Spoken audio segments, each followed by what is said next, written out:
Halito, and welcome to Native Chalk Talk, a podcast by natives for all. Here we're keeping our Native ancestors' stories and history alive while also sharing with you our Native cultures, traditions, and more. I'm Rachel Youngman, a Choctaw originally from Anadarko, Oklahoma. I hope you'll enjoy this journey with me as we learn from our Native American guests. And stay tuned for the end of each episode where we'll talk about some great ways to support Native causes and or Native-owned businesses. Let's get started. But first, a word from our sponsor. Potential is everywhere in the Choctaw people. It's in our schools and students. It's in our small businesses and entrepreneurs. Potential is in our lifestyle and health. It's in our culture and heritage. Passion and commitment is in our blood. Ingenuity and economy are a tradition. And the Choctaw Foundation was founded for this potential. To cultivate minds and hearts, to stimulate ideas and passions, to extend lives and improve health through education, and to preserve and promote the power of our past. The Choctaw Foundation, meeting the potential of the Choctaw people. Today is going to be a great show. I'm so looking forward to this. And it's going to be in two parts. So be sure to listen to parts 1 and 2. And I hope you enjoy it. Yakoki. All right. So once you get to the 1850s, you have a lot more of Choctaw government becoming much more complex, right? You start to see, of course, you have the Chickasaws who are kind of now a part of it. And so you have the 4 districts, and they all each have their own kind of court systems, very similar to how the courts kind of operate today. So judges were elected, they had like a 2-year term, and they handled a lot of issues like divorce, probate, hearings for people who are charged with major crimes and minor offenses where the penalties don't exceed $50. It's really, you see a lot of issues regarding property because that's becoming a lot more prevalent in Choctaw society. You know, before, Choctaws didn't practice the what we consider individual private property in the same kind of way, where it's kind of really absolute. And so that's really in this period being really integrated in Choctaw society, and then the judges and the courts are where we're seeing this kind of play out. Interesting. And those 4 districts are Pukshanubby, Pushmataha, Moshalatubbee, and Chickasaw, correct? Okay.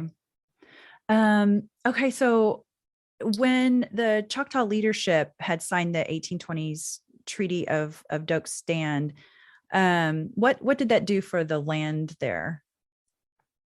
So basically with that kind of treaty, we were really secure. They secured a large stretch from across what kind of includes Arkansas into what is all of southern Oklahoma and part of that Texas panhandle. So technically all of that was Choctaw, and slowly over time it's been kind of divided up into smaller and smaller bits. And so it was really trying to deal with that. A lot of those lands belong to like the Caddo, the Quapaw, the Wichita, and the Comanche, right? And they didn't really kind of negotiate with them about that. They're just like, no, we're just doing it. Yeah. Yeah. And oh then selling and getting it over to the Choctaws to handle it. And so they kind of have to, throughout this time period, and especially in the early years, it was such a hassle. It was, because there would be raids into that kind of area because they're like, these are still our homelands, like, hello, right? Who do you guys I wondered if that are? happened, like, get out of our lane. But no, really, does that, I mean, I've never even read anything about that. Like, what did that look like when they first got there? Was there a fort there that helped the Choctaws? Were there soldiers? What did they do? So actually, because the Chickasaws are given kind of the western portion of Choctaw territory, and so because they are more western, they were kind of seen as a buffer between those Caddo Comanche kind of nations, and they would come in and do raids. And so when the Chickasaws were kind of like their own district, they're like, oh my gosh, we keep getting raided. The US government has to do something about it. And so they asked actually the US government to build a fort for them there to kind of stop all, kind of put an end to so much raiding. But yeah, eventually they do kind of build a fort. And yeah, I can't remember what the fort is called off the top of my head right now, but they built a fort there. Yeah.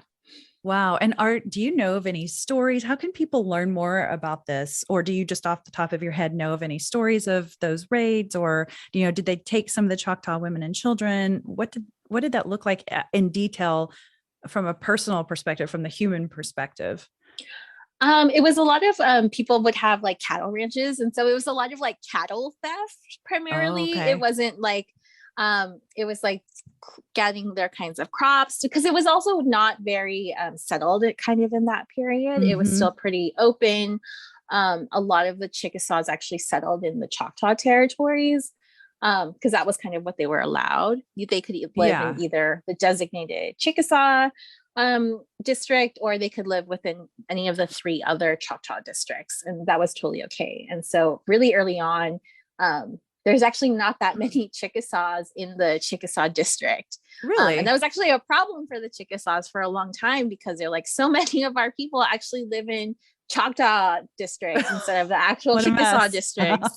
Yeah. And so it was like not as many people, and it was and people were like, they heard about the raids, so they're like, we're not going to move out there until more is going to be kind of done. But there's like descriptions of like cattle raids, getting their cattle stolen, because that's kind of what was really kind of that western area is a lot more kind of open. Yes. Okay. Yeah. But so crazy. David Levere, right, has a history called Contrary Neighbors that kind of talks about those removed people in Indian territory. And if you read Elena Roberts' book about Black freedom in Indian territory, which is about Choctaw freedmen, the first chapter actually of her book talks about how Choctaw, the 5 tribes moved into this area, but it actually belonged to other people. So that's another. That'd be super interesting to read both of those books. And I hate to tell you again, because I was trying to write this down as you were saying it, the Choctaw Freedman book, what was it called and who was it by again?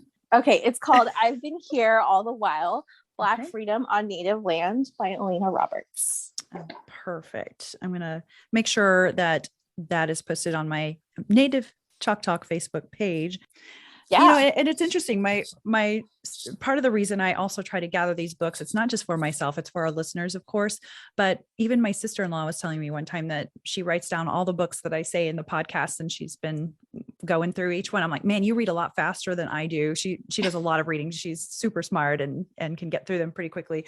But I think it's great when people participate like this, be part of our Native Choctaw book club. So anyway, it's something for everyone to think about, read these books that are by Choctaw or Native authors and get together with friends. You don't have to be Native to read them. I think if we all did that, we would all learn so much. And it's just a lot of fun. And you learn it's history, but like Sarah Elizabeth Sawyer's are historical fiction. So she bases it on real events and real people in many cases, but just kind of fills in the blanks with that, fake names, and then also fictional events that may have happened to fill in some of those gaps. So, all right. Well, a little plug for Sarah there. She's amazing. And I can't wait to read all these other books you're mentioning. So, okay. So question for you. I mean, in the whole scheme of things, and again, layperson here on the laws when it comes to that time and even today, but did the U.S. have legal authority to give these lands belonging to other tribes to the Choctaw? No, not really. Because we kind of didn't really sign quite. I can't remember the exact kind of legal history, but these tribes were like, you can't just kind of give it away. So I can't say for sure, but I know it's like kind of fuzzy. Well, and as much as we know that those tribes you mentioned, a lot of them were warring tribes, you wouldn't want to step into their territory on a normal day, much less, oh, hey, we're the new tribe and we're actually going to live here. And the Choctaws, they were just such nice people, they're like, hey. So I can't even imagine what that would have been like for those, like, let's say the Comanche, for instance, someone is now sitting in the territory where you've been for many years. And as much as they were warring tribes, super cool tribe, by the way, that was their land. That's where they lived. That's generations and maybe even centuries of their people. So I feel for them as well. It's really crazy. So you've talked about the raids, and there's something I think is interesting. It's a really strange guy who's a US agent, William Ward. Tell us about that, what that shady guy was up to. Okay.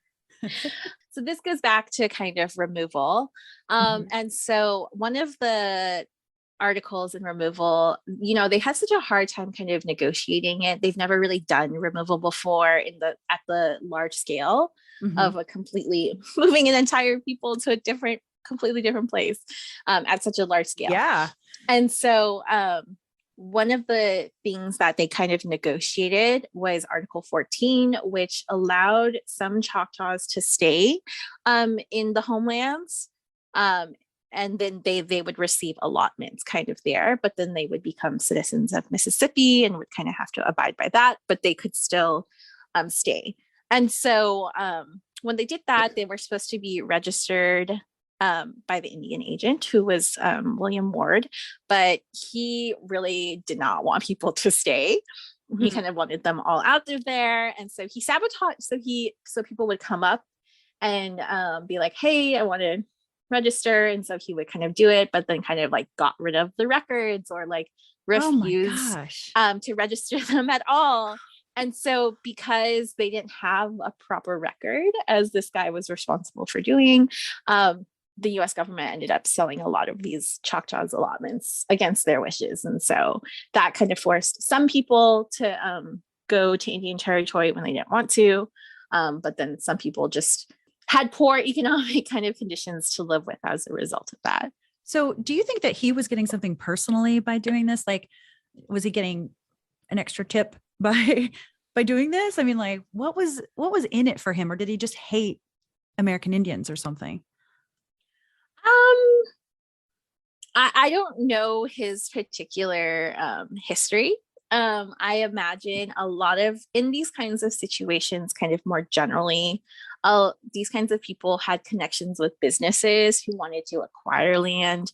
And so they had those kinds of other interests of like helping companies who wanted to like acquire land and then sell it off, and then they would get kind of kickback. But I don't know if that's the case for Ward, but sometimes like that, especially once we're in Indian territory and they do the allotment over here, that was definitely the case. A lot of people were kind of in cahoots with these like government officials to not kind of properly document things or fudge numbers in that kind of way. And then they would get some kind of like interest or something. Yeah.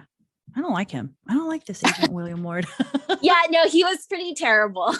Yes, he was. He was. Yes. Well, and he affected one side of my family's allotments as well. So exactly what you explained there happened to my great granddaddy's family. They were told specifically, and it's documented by them.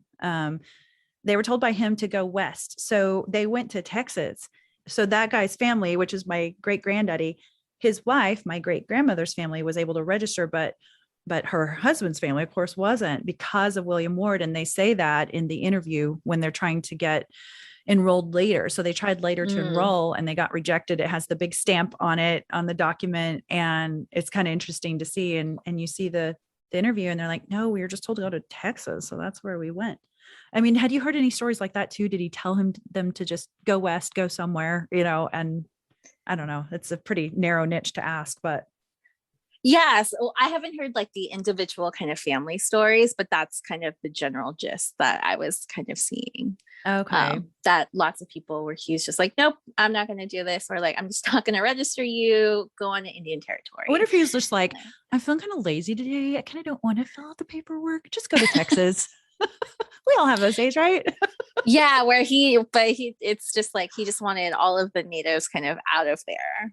Yeah, just go, just get out. So, you talked about in the article, you talked about there was this 640-acre allotment that the people who stayed in Mississippi, the Choctaws, that they would receive that, they could stay there and receive that 640-acre allotment. So that collectively, like if 6,000 people stayed, for instance, did they just divide that 640 acres among themselves? I think it was like per individual. That's a The lot of 640. acreage. It is a lot because the homelands are pretty big. Yeah. Wow. But basically what they wanted to do is like you would get kind of this acreage and then they would sell it, and then the proceeds, this becomes the kind of net proceeds case, which Yeah. is super important, like post this period, post removal. It's like what Peter Pitchlynn is obsessed about. Oh boy. Because it's like Yeah. so much money, because they were supposed to use that money from the sale of the land and give it to the Choctaws, to kind of run their government and just or do whatever they want with it. And so it's like millions of dollars. And Phew. Peter Pitchlynn is like, come on, you gotta give us our money. And then Congress is like, oh, we don't have enough money this year. And it's like that for years. And I don't think Oh, they ever get powerless. it. There's no power at all. They had nothing. Yeah. So Yeah. as you mentioned, there's that case called the net proceeds case. And then the raids on the Chickasaws and their request for political separation. And then all these things initiated the Treaty of 1855, right? Yes. So the Chickasaws, they're living kind of there from 37 to 55 in their district within Choctaw Nation. And they're like, we're always getting outvoted. We're not really kind of getting what we want from this. Poor And they have Chickasaw. and they're experiencing all of these raids. And then, so they're really adamant about becoming their own nation again. And then leaders like Peter Pitchlynn are like, yo, we need the net proceeds money. Like, we got to kind of force the US government to like put in writing that they're going to pay us out. And so Right. these kind of combine, that leads them to do the Treaty of 1855, where you have the separation of the Chickasaws and the Choctaws into two nations, but they still kind of own the land collectively together. You have that separation, and yeah. So from reading the article, which is, again, these articles are so fascinating. The treaty significantly divided the massive land mass the Choctaws initially had gained in 1820, decreasing from over 23.7 million acres to a mere 6.688 million acres, which that's still a lot of acreage, but compared to what they did have, I mean, it's crazy. And then it was splitting the Choctaws and the Chickasaws into two separate nations, giving the Chickasaws what they want and probably the Choctaws as well. And then after paying the Choctaw Nation $800,000 for their lands west of the Chickasaw district, the U.S. government could use the land to resettle Wichita and other Western Plains nations, if I read all of that correctly. So what I think is interesting too is someone sent me a map one time, and it was a move, like you would click on it, press play, and then it would show all the changes within Indian territory over time, and how the districts were separated. And it was really cool. I wonder if I could find that somewhere, because it's hard to keep up with it all. It gets jumbled in my head. I'm sure it does other people's. Okay, so next up, a new constitution is needed for the Choctaws. Yes. So you have in 1857 a group of Choctaws, and they meet at Scullyville at the Choctaw Agency to kind of create a new constitution. Oh, and by the way, Scullyville, what is that? Do you know what that means in Choctaw? Yeah, so the word it comes from the word Iscully, which means money. And Ah, so the Choctaw Agency is kind of where Choctaws would go to get money from the US government. mm-hmm. So they would receive their kinds of payments whenever they had any. And so that's where they kind of went. And so I think that's kind of why they saw it as like money Money, bill. yeah, money bill. Yes. Interesting. And so when other Choctaw citizens read the Constitution, How did they take it? Was it popular? Was it unpopular? It was deeply Oh unpopular. boy. Um, Oh, because it was seen as representing the interests of the slave owning Choctaw minority who really wanted to keep chattel slavery around as an institution. And so this, this is the lead up to the Civil War. And so around in the United States, which was so close by, they were really concerned about slavery, and yeah. like who was going to be a slave state, who was not going to be, who's going to be a free state, and kind of those negotiations and the upsetting of the balance and kind of all of that stuff. Hmm. But yeah, and so, slavery is increasingly contentious in this time period. Yeah. And I mean, I noticed you said some prominent Choctaw families, particularly mixed blood ones, and I'm not sure why mixed blood, but they had picked up the practice of slavery while in the homelands and brought slaves over on the Trail of Tears. And then, but usually, traditionally, the full blood ones did not own slaves. Do you know why that is? Um, it, so, slavery is very rooted in the concept of private property. And as I kind of said before, Choctaws didn't have the same Western idea about private property, Mm-hmm. and like the idea of ownership, complete ownership of a person, in Mm-hmm. that kind of Right. way. It's not a Choctaw idea. It's very much a kind of imported one. And so usually it's like the white father who brings in these ideas about property and slave ownership into their kinds of families, into Mm-hmm. Choctaw families, right? Because, Choctaw women Oh, that makes often sense. married white men because, they were traders, they were Yeah. merchants, and they had all these kind of different kinds of social connections where like you could bring in, it's a lot of economic reasons why you would like want to bring in a white kind of relation to a different kind of society, so you can secure the very good trade items, you can have metalware, all of the kinds of trade materials that Choctaws didn't kind of have. And like if you brought someone in to marry, you could kind of have access to those things. And so it was very like um, economically kind of desirous. And so, Yeah. but that also comes with the entire kind of cultural baggage of settler Yeah. society, which includes the ideas of property and slavery and kind of incorporating all of those. And so, and because they're marrying in, these white men are marrying into usually prominent Choctaw families, then they're already kind of positioned in leadership ways Right. through their mother. And so that kind of contributes to this ascent of slavery being prominent among the mixed blood kind of, or how they're described as mixed blood families. Yeah. Yeah. Wow, that's so interesting. And I think a lot of people don't know that. It's been only in the last like 5 or 6 years, I think, that people have started even understanding that a lot of American Indians also had slaves themselves. Although I have heard, and it's not excusing it, it's obviously a terrible thing that we all disdain. But I had heard that Choctaws kind of saw slaves, but also as family members. And that does not excuse slavery, period. But I just wondered if you had heard something like that as well. Oh yeah, so Choctaws also did practice a different kind of slavery. When they would do kinds of raids, they would kind of capture people and bring them into their kind of society, and then they might work.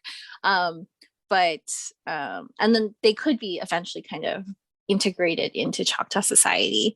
But Mhm. this is completely different kind of practice than the kind of chattel European settler mode of slavery, which kind of Right.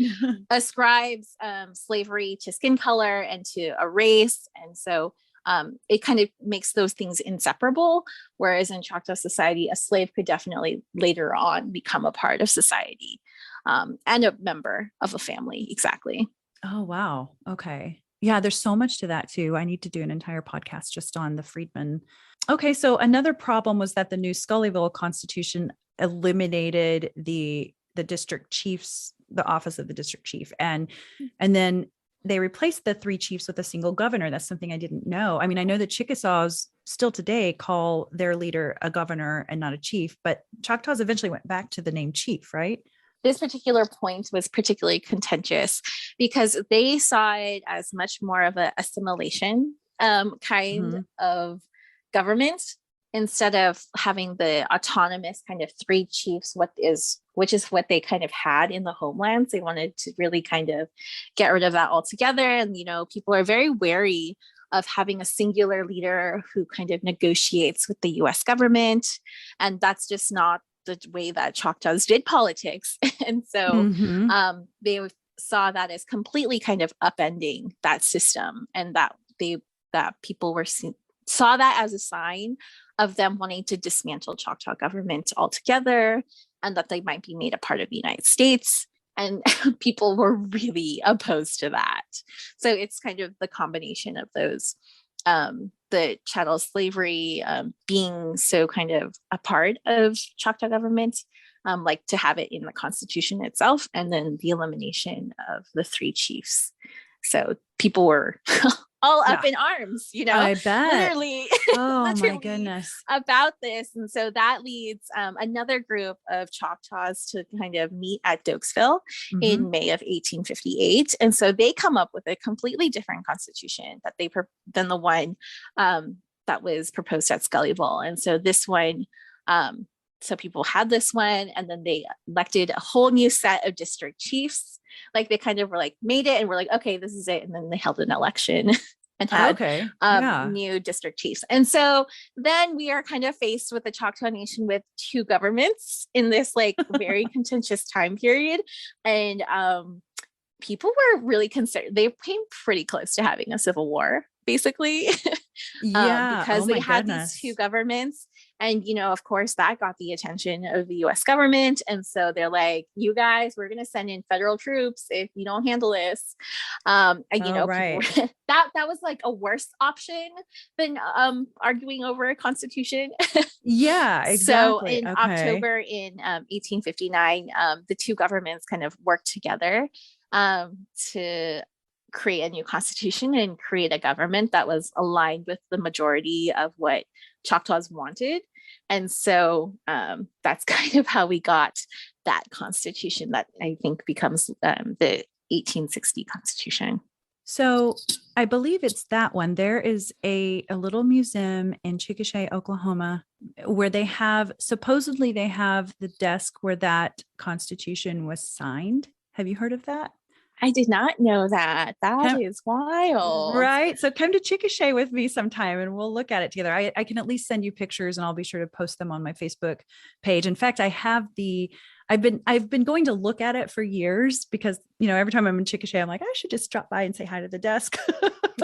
But this time I actually recorded the director there telling me more about the whole situation and all that. And so I want to make a podcast out of that as well, so everyone can hear that. But I mean, little Chickasha, Oklahoma apparently has that. I know, it's all the way over there. That's so far from like Scullyville or Dokesville. So it's interesting how it got over there. Yeah, I wonder what's the story. I mean, hey, you're a historian. Maybe you can follow the pieces and figure this out. Yes, just get me the provenance information on the desk. Really? Yeah. Okay. We'll see where it goes. Interesting. Okay, writing that down. So that's what we ended on in April of this series. I just wanted to know what part the Choctaw played in the Civil War. It's very interesting. So bring on the May edition, which was about 1860 to 1870, where the Choctaws' participation in the war would backfire. But first up, at the beginning of the decade in 1860, the Choctaws gathered for another Constitution Convention. Surprisingly, this constitution remained in place until 1983. And at that time, the first post-statehood constitution was passed by the Choctaw Nation of Oklahoma. So what were the changes in this yet again constitution? So this constitution created the office of the principal chief, and then they established the 4th district of Hatobi, which basically kind of encompassed all of the least district lands. And so those are the lands that are west of Chickasaw Nation. And so those were kind of what they were thinking about. Maybe we can lease that to the US government. So you can have the people that we displaced and put them there. Right. Basically. Yeah. And so they was like, they were going to kind of thinking about leasing it out. So this constitution had no kind of overt, direct reference to slavery, which was what almost started that civil war just a couple of years prior. And they kind of avoided that in part because they saw that there was a growing abolition kind of movement in the United States. And so the pro-slavery Choctaws kind of really just wanted to avoid a debate altogether. And so we're just like, okay, we won't put it in the Constitution. It'll be kind of outside laws that kind of govern that. Okay. Very Yeah. interesting. But at the same time, you have lots of individuals who are in support of slavery, who are supporting Southern secession and calling for a Choctaw Confederate alliance. And so these kinds of factors really kind of contributed to Choctaws Nation ultimately to ally with the Confederacy. You know, originally they're like, no, we want to stay neutral. This is the US's war. Right. This is not our fight, y'all. Exactly. And so that was like the chief at the time was really trying to maintain that. And Peter Pitchlynn really wanted it to be neutral because, you know, Peter Pitchlynn's like had spent all this time trying to get money from the US government that it owed Choctaws. And they're like, if we like cut relations with the US government, they're not going to pay us. Right. So, like, we just don't, we cannot do anything about it. But then you have all these people who are individually very invested in it. And so people have connections throughout the South. Geographically, Choctaw Nation is considered to be a part of the South. So they would eventually kind of be under so much kind of pressure to join the Confederacy. And so, you know, one of the things was the US government was supposed to keep troops to protect Indian territory. But then they kind of just all left. And so my gosh. that was, you know, that was a violation of the treaty. Like that was their kind of job. And they're like, you know, the US government was supposed to protect us and now it's not. So like what we are like kind of undefended in some kinds of ways. Because of this. And so that also contributes to the decision to like ally with the Confederacy. And so they kind of negotiate a treaty and the terms of it are pretty good comparatively. Like it kind of recognizes Choctaw government to a huge degree. And there was talks about them getting a representative to the Confederacy. And so basically they would have like a delegate in like their version of Congress. And so, you know, they didn't really kind of have that with the US. And so they're like, oh, well, like this could be a really good thing and have a little bit more power. And even if that did, you know, even if they had won the war, what do you want to bet that they would have broken that treaty too? Oh yeah, no, because I think they tried to institute it sometime during the Civil War, and they're like, yeah, no, kind of didn't like because they had sent a Choctaw named Robert Jones to be that kind of delegate person, and then they kind of really didn't have him as a part, and so he just like eventually kind of left. But he's like, yeah, this is not that much better. Oh my Lord, what a mess. And this is just one more, you know, type of example that we've seen all along where they just didn't have any power and they just kind of were strung along. It's like, I think finally, sometimes they must have just been like, okay, whatever, because you couldn't win. You can't win either way. And the only thing that would make them make any choice was like, oh, we might have some kind of perk in here for the Choctaws. Well, maybe we do go that direction because we're, you know, but again, can't trust the government. That's for sure. Yeah. So they're very much like, they're very savvy kind of politicians in that kind of way of trying to figure out where to go and who to kind of decide. Because, you know, like these people lived in a moment in which, you know, maybe the South could have won. And so we know now that that wasn't going to happen. But back then, like they were kind of very much in this moment and picked the most kind of strategic kinds of things Mm-hmm. for them. So like they definitely did kind of have power, and they were definitely negotiators of that. So Right, yeah. right. Wow, that's just, there's so much to this. And I know that you had mentioned that since the US had broken its treaty obligations to the Choctaw Nation, when they removed those troops, as you mentioned, the Choctaws found themselves just surrounded by those Confederate states and those important individual allies who had advised Choctaws in numerous instances joined the Confederacy, and they encouraged the Choctaws to do the same. Again, what would you do? So it's, I mean, of course, we would hope we wouldn't do that, but we weren't in their situation. So it's starting to sound like the Choctaws who would almost have to join the Confederacy or they'd be taken out. Yeah, like there was like a really big meeting in which they were kind of the general council and a lot of the other kinds of leaders. Peter Pitchlynn was kind of there, and they were all meeting together to kind of decide this. And so they're originally Pitchlynn was like, we got to be neutral, and then the chief at the time was going to like make a speech about Choctaw neutrality. But then a bunch of like Texans like came up to the meeting and were threatening, like people's lives, being like, we're gonna What? kill you if you do not. Are you serious? Yeah. So Texans. and so then after that, you kind of have, these people just like came up from Texas, like these random pro Southern leaders in Texas just kind of came up. And so that Oh is the boy. kind of context in which you live. Like you were so close to the kind of South, like I think that meeting really illustrates the pressures that was being put on Choctaws Wow. to join the South. Crazy.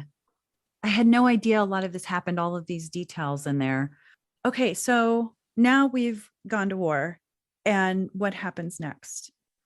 So Choctaws do kind of start their kind of own regiment, and they do send people to kind of fight for the Confederacy, but they mostly stay within Indian territory. And I think that was one of the things that they negotiated is like, we're not leaving Indian territory to fight. Like we'll only fight here.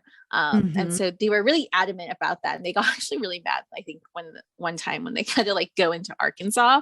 And so they were really upset about that. Oh. And so, people from the other 5 tribes also had regiments. And so those were kind of combined. And then you also have a Choctaw regiment. And so whenever the Confederacy kind of needed them to fight, then they kind of went and did that. So lots of shadiness going on between the parties. And then so the Choctaw are fighting with the Confederacy, even though the Confederacy isn't holding up to their treaty promises. Surprise, everybody. But we all know the Union won. So where did that leave the Choctaw? So in the middle, you have like around 1863, you have the Battle of Honey Spring, which is the largest battle in Indian Territory. The Confederates lost, and there was a major loss in supplies. And so this is a kind of turning point moment where Choctaw leaders are like, I think they're losing this. Right. And they're starting to figure out how they can kind of resume their relationship with the United States and kind of figure that out. So Peter Pitchlynn's elected principal chief in 1864. And he's the one who would sign Choctaw Nation's final surrender in 1865. And so a part of that was they hired a general council appointed a commission of people to kind of go to Fort Smith to negotiate a new treaty with the United States. And so this eventually becomes the Treaty of 1866, which is a Reconstruction treaty. And this is kind of the most important, I think, aside from removal, this is one of the most significant documents in Choctaw history, right? Because this continues to guide our relationship with the United States today, because this is kind of the last treaty. And so because Choctaws had allied with the Confederacy, they were forced to kind of concede the least district for $300,000. And so the least district, again, is that kind of western area west of Chickasaw territory, which had belonged to the Choctaws and the Chickasaws. And so so they were forced to concede kind of that. And then because Choctaws had slaves, the US kind of really wanted them to free their formerly enslaved peoples. And so they kind of said, well, if you free your slaves by in 2 years, they kind of like set a deadline for it, you'll get this kind of payment for the lease district. Like you'll get your $300,000. And if you adopt them, within that kind of time period. And so that is a major kind of component of that treaty. And that continues to be really important. Another really major condition of the 1866 treaty was the building of a north-south and a east-west railroad through Indian territory. Finally, they get to do that, huh? Yes, yes. So they had been wanting to build a railroad for so long because they wanted to be able to take supplies from the kind of north all the way to the Mexico, to like the Gulf of Mexico, to go through kinds of Texas and to finally kind of hit that waterway. But, because the tribes had fee simple ownership of their lands in Indian territory, the US government couldn't just like say that these railroad companies could build a railroad, right? Because you could build a railroad through a different kind of nation. And so, Choctaws had kind of fought it. And they thought at one point, they were like, maybe we should, like have our own railroad, but that was shot down. So 66 is when the US government finally kind of really gets this concession. And this just spurs so much change in Indian territory after that. Interesting. Yes. Well, so you mentioned that there was the $300,000 that they had to pay for the lease district and all that. And to also another concession being that they had to adopt the former enslaved people or let them go or whatever. So did they hold up to that? I mean, did they get that money, all that money, and were able to use it for those things? So Choctaws were supposed to kind of either figure out what they wanted to do with the freedmen. Were they going to allow them to stay in Indian territory? Were they going to have them live in the lease district? So they were kind of throwing around these different ideas about what to kind of do with all of these formerly enslaved people. And one of the things was Choctaw government really was like, this is a lot of people who are not Choctaw people. And that was a concern for them because they weren't a part, or they weren't they were seen as outsiders kind of in that kind of way. That debate continues today too. Yes. And it continues today. And I can't talk too much about it. So I'm just trying to just give the history here. And so just stay neutral. Right. Yeah. So they're historically kind of seen as outsiders. And so from that kind of Choctaw national perspective, they're just going to come in here with their and not be committed to the, like the longevity of Choctaw culture. And so they were really trying to protect that. And so because those formerly enslaved people were seen as outsiders, and because there was so many of them, eventually the roll is about 6,000 freed people when they do the kind of rolls of them. And that was like huge in compared to like the about 11,000, I think, of Choctaws. And so that's a major kind of population kind of switch. And so they were trying to factor all of those things in, being like, and so I think at that time period, they saw it as they didn't want to keep them a part of Choctaw society, because then it completely resets the dynamic of the kind of nation. So they were, and a lot of sometimes these people would, the enslaved people were like, oh, we want to be US citizens. And they're like, you can't be a US citizen in Indian territory. Like, you don't have those rights here.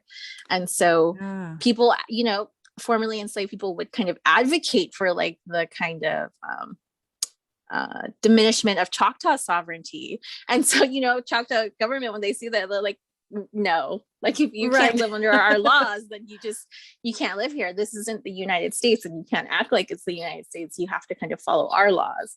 Can you imagine like being this one area? It's not a huge state. I mean, it's a decent size, but you're like surrounded by all these places that live very differently, because there were so, Indian territory was such a melting pot by that time of all these different tribes. I can't even imagine. Leave us alone. Just get out. They should have put a big, fort around the whole thing.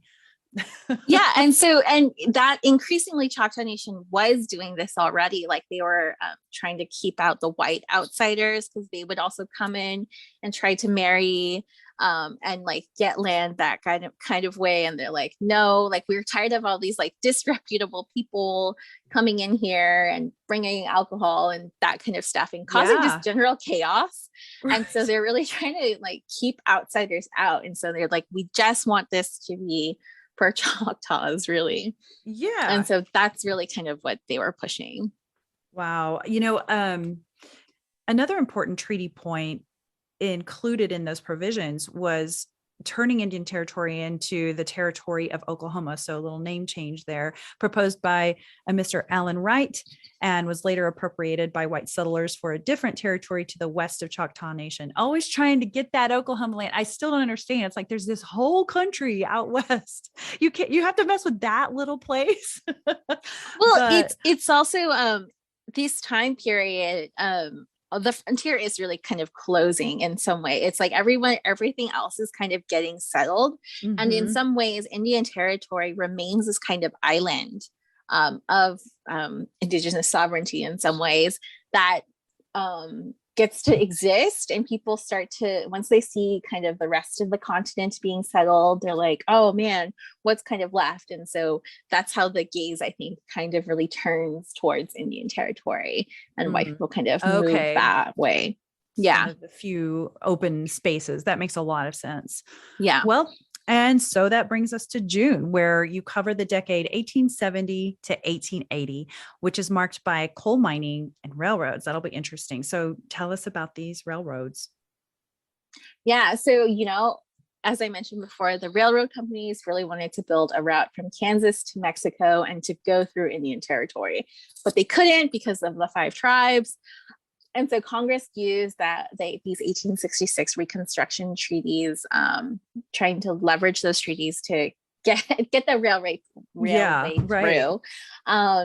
And so because they passed the kind of treaty, all of these railroad companies were like competing to be the one to get the north south because that was kind of the more important one.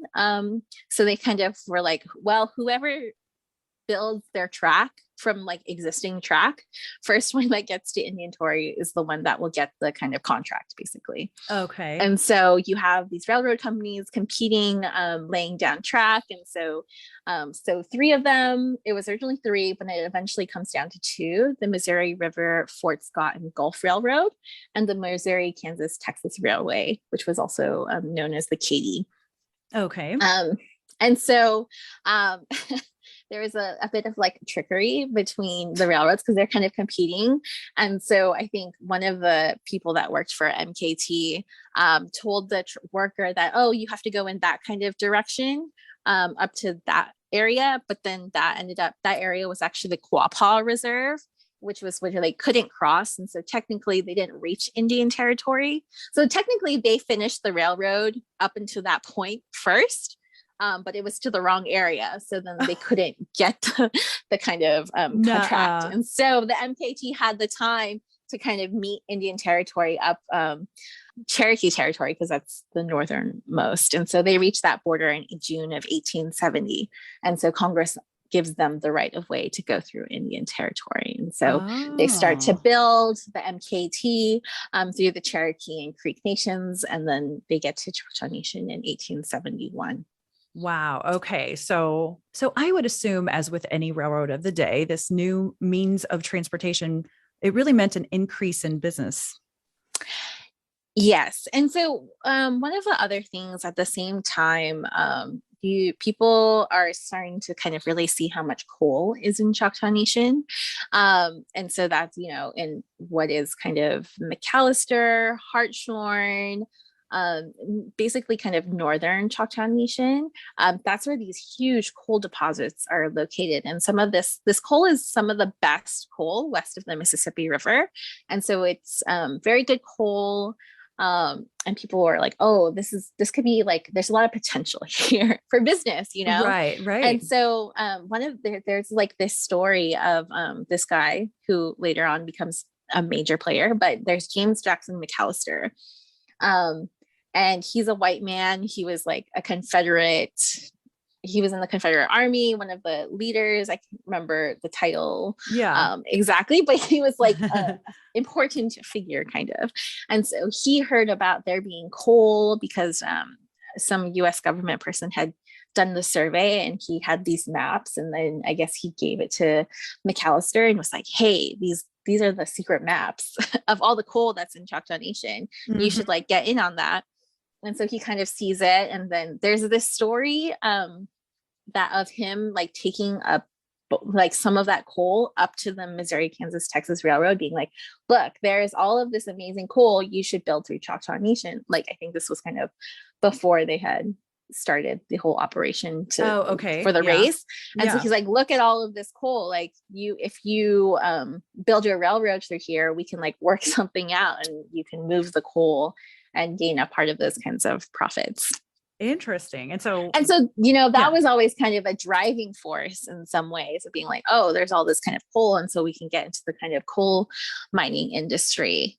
And so that the Missouri, Kansas, Texas becomes this major conduit in which you're exporting coal from Choctaw Nation out into the United States. Wow. Definitely a big turning point, that railroad, for the, like, as you said, the entire United States. And of course, we all know if you're from Oklahoma, you typically know the name McAllister. Is that who they named the town after? Exactly. Was this guy? Yes. Okay. Yes. So as I kind of mentioned before, he's a white man. And so he can't actually just come into Indian territory. When he first kind of came, he actually needed to get a permit to even work there. There was like a trading post. And so McAllister got a job with them. And so they gave him a permit to live in in Choctaw territory. Okay. And so, but he kind of like, and that's kind of how he like got in and being able to find the coal that he had in those maps. And so eventually he marries a Chickasaw woman, Rebecca Burney, who's a citizen, who's Chickasaw, but she's a citizen of the Choctaw Nation. And so he marries her. And then because of that marriage, he is able to kind of now be considered an intermarried citizen of Choctaw Nation. And so since he was now like an intermarried citizen, he could own property, because otherwise you're not able to just like own land. And so typical of the time too, right? I mean, these white folks marrying the Choctaws or other American Indians, and you wonder, okay, did he really love Rebecca, or was he out? I know there's kind of all that kind of components to it, and I would have like loved to find her personal papers if she had any. Oh, right. And what was her maiden name again? Burney. And so she's actually she came from a very prominent Chickasaw family. And I actually think it was her brother that was actually a chief of the Chickasaws, or a governor at one point. And so, yeah, it's very, it's a very small world. Oh yeah, for sure. And then you sometimes wonder too, like, I know that sometimes the Indians would say, oh, well, maybe you should marry into that because you'll have a foot into the white world in a good way. That's what they were thinking anyway. So who knows? I mean, if they were a prominent family, it could have been arranged that way by both parties. Who knows? Yeah. But, I look at these records and like, you can, in some ways you can kind of tell that they figure out who the important women are that they should marry. Because like there are, they're strategic about it. Like they're like, oh, this family kind of has access to these lands.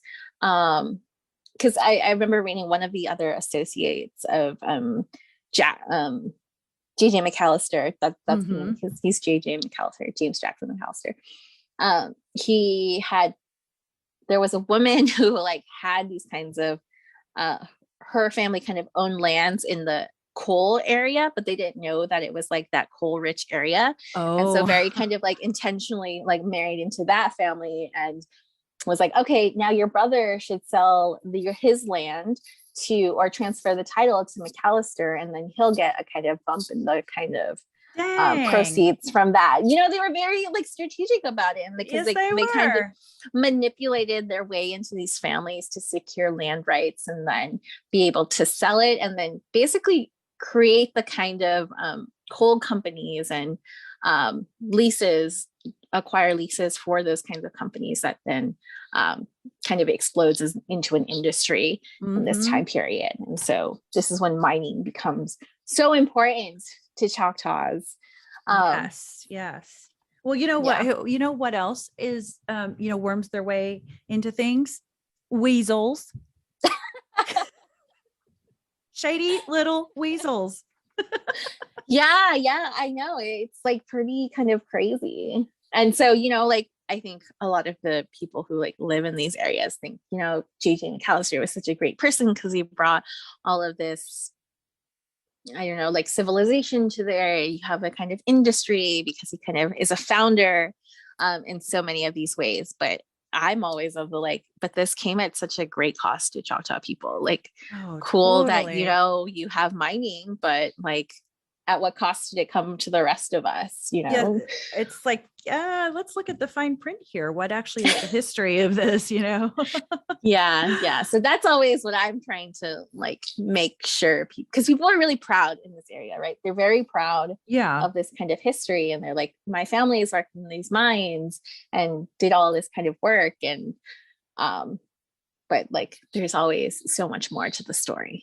Oh my gosh. Right. And again, what's interesting is, of course, Native history is taught in the schools a lot of times, but especially more in Oklahoma than maybe some other states, but not very much of it. It's so bare. And really, if you're thinking about, let's study France, you go way back and you study way back then. It's crazy to me that in the United States, you don't go back to the people who originally lived here and teach everything. I mean, there's a lot more limited information when it comes to American Indians, but why are a lot of these details not taught before everything else in Oklahoma is taught? It's like it starts with the land run a lot of times, but yeah, I could get on a soapbox about that one. Yeah, and it's like, this is like so much like earlier than the land run. There's so much complex kind of stuff happening, and people don't really talk about the, like Choctaws ran an entire mining industry in the mid 1800s. It's very who impressive. would know that? Right? Yeah. I think a part of it is like, you don't really kind of know it unless you're kind of from here and like grew up around it. Or you're a historian with a master's or doctorate degree. I mean, like, when else do you learn it? It's crazy. Yeah, I don't know. I think there's a certain kind of way that Oklahoma history kind of diminishes the accomplishments that Choctaws kind of had throughout this early time period. Yeah. And they were very successful. Exactly. But then they can't say that Oklahoma made it much better, right? Because it was already pretty great. Right. Right. Well, I know that when it comes to my family, that basically they came over during the removal on what we now call the Trail of Tears, and they settled in a certain area of the state or Indian Territory at the time. They were in the San Boys area, which now is called Haskell County. But so they were over in that area, and it's just like, okay, they barely made it over during the removal. So, survived that.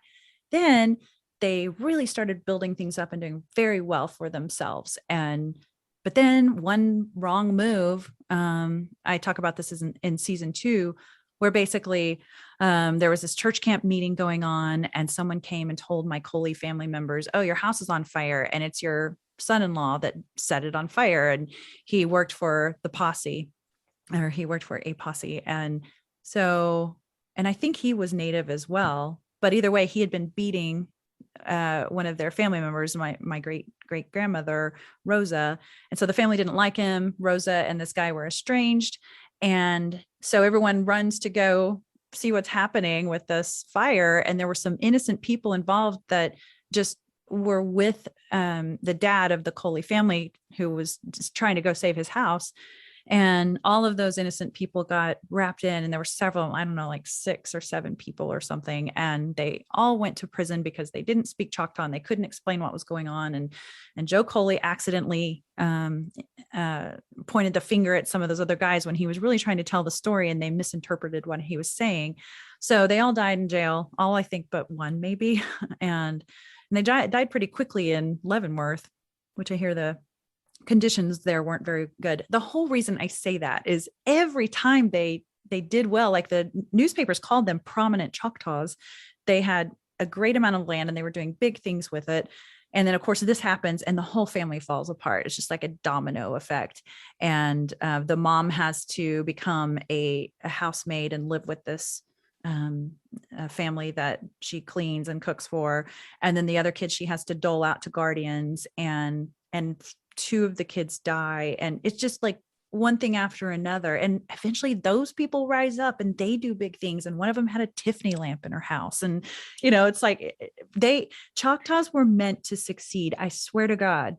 And they get knocked down over and over, and they just get back up and they rebuild. And unfortunately, the government hasn't been kind to them, and things are better than they ever have been. So I don't want to sound negative, but it's just crazy, right? It's a great tribe that has a lot of resiliency. Yeah, definitely. So let's get back to this whole mining thing, because I think that's interesting for people to know. So the mining industry became an important source of revenue for the Choctaw Nation, and the tribe did not have complete control, though, over the industry, right? Yeah, so it's a really important industry. Chief Coleman Cole is really kind of an advocate of using the mining as a means of economic development for Choctaw Nation. He's like, we can use it to fund our schools. We can do kind of all of this stuff to make us a little bit more autonomous from the US government, to have our own independent revenue source is really important for us to be able to do what we need to get done, to do what's best for the people. Because, you can't trust the US government to give you the payments on time. Right. So, it was really useful for them. And so they have the coal industry, but, it's mostly non-Choctaws who are actually working the mines. Wow. And so they are bringing in miners from like Pennsylvania, West Virginia, anywhere on the East Coast. They come to Indian Territory for work, because a lot of some of those people got blacklisted in East Coast mines. I think so they're bringing the best of the best, huh?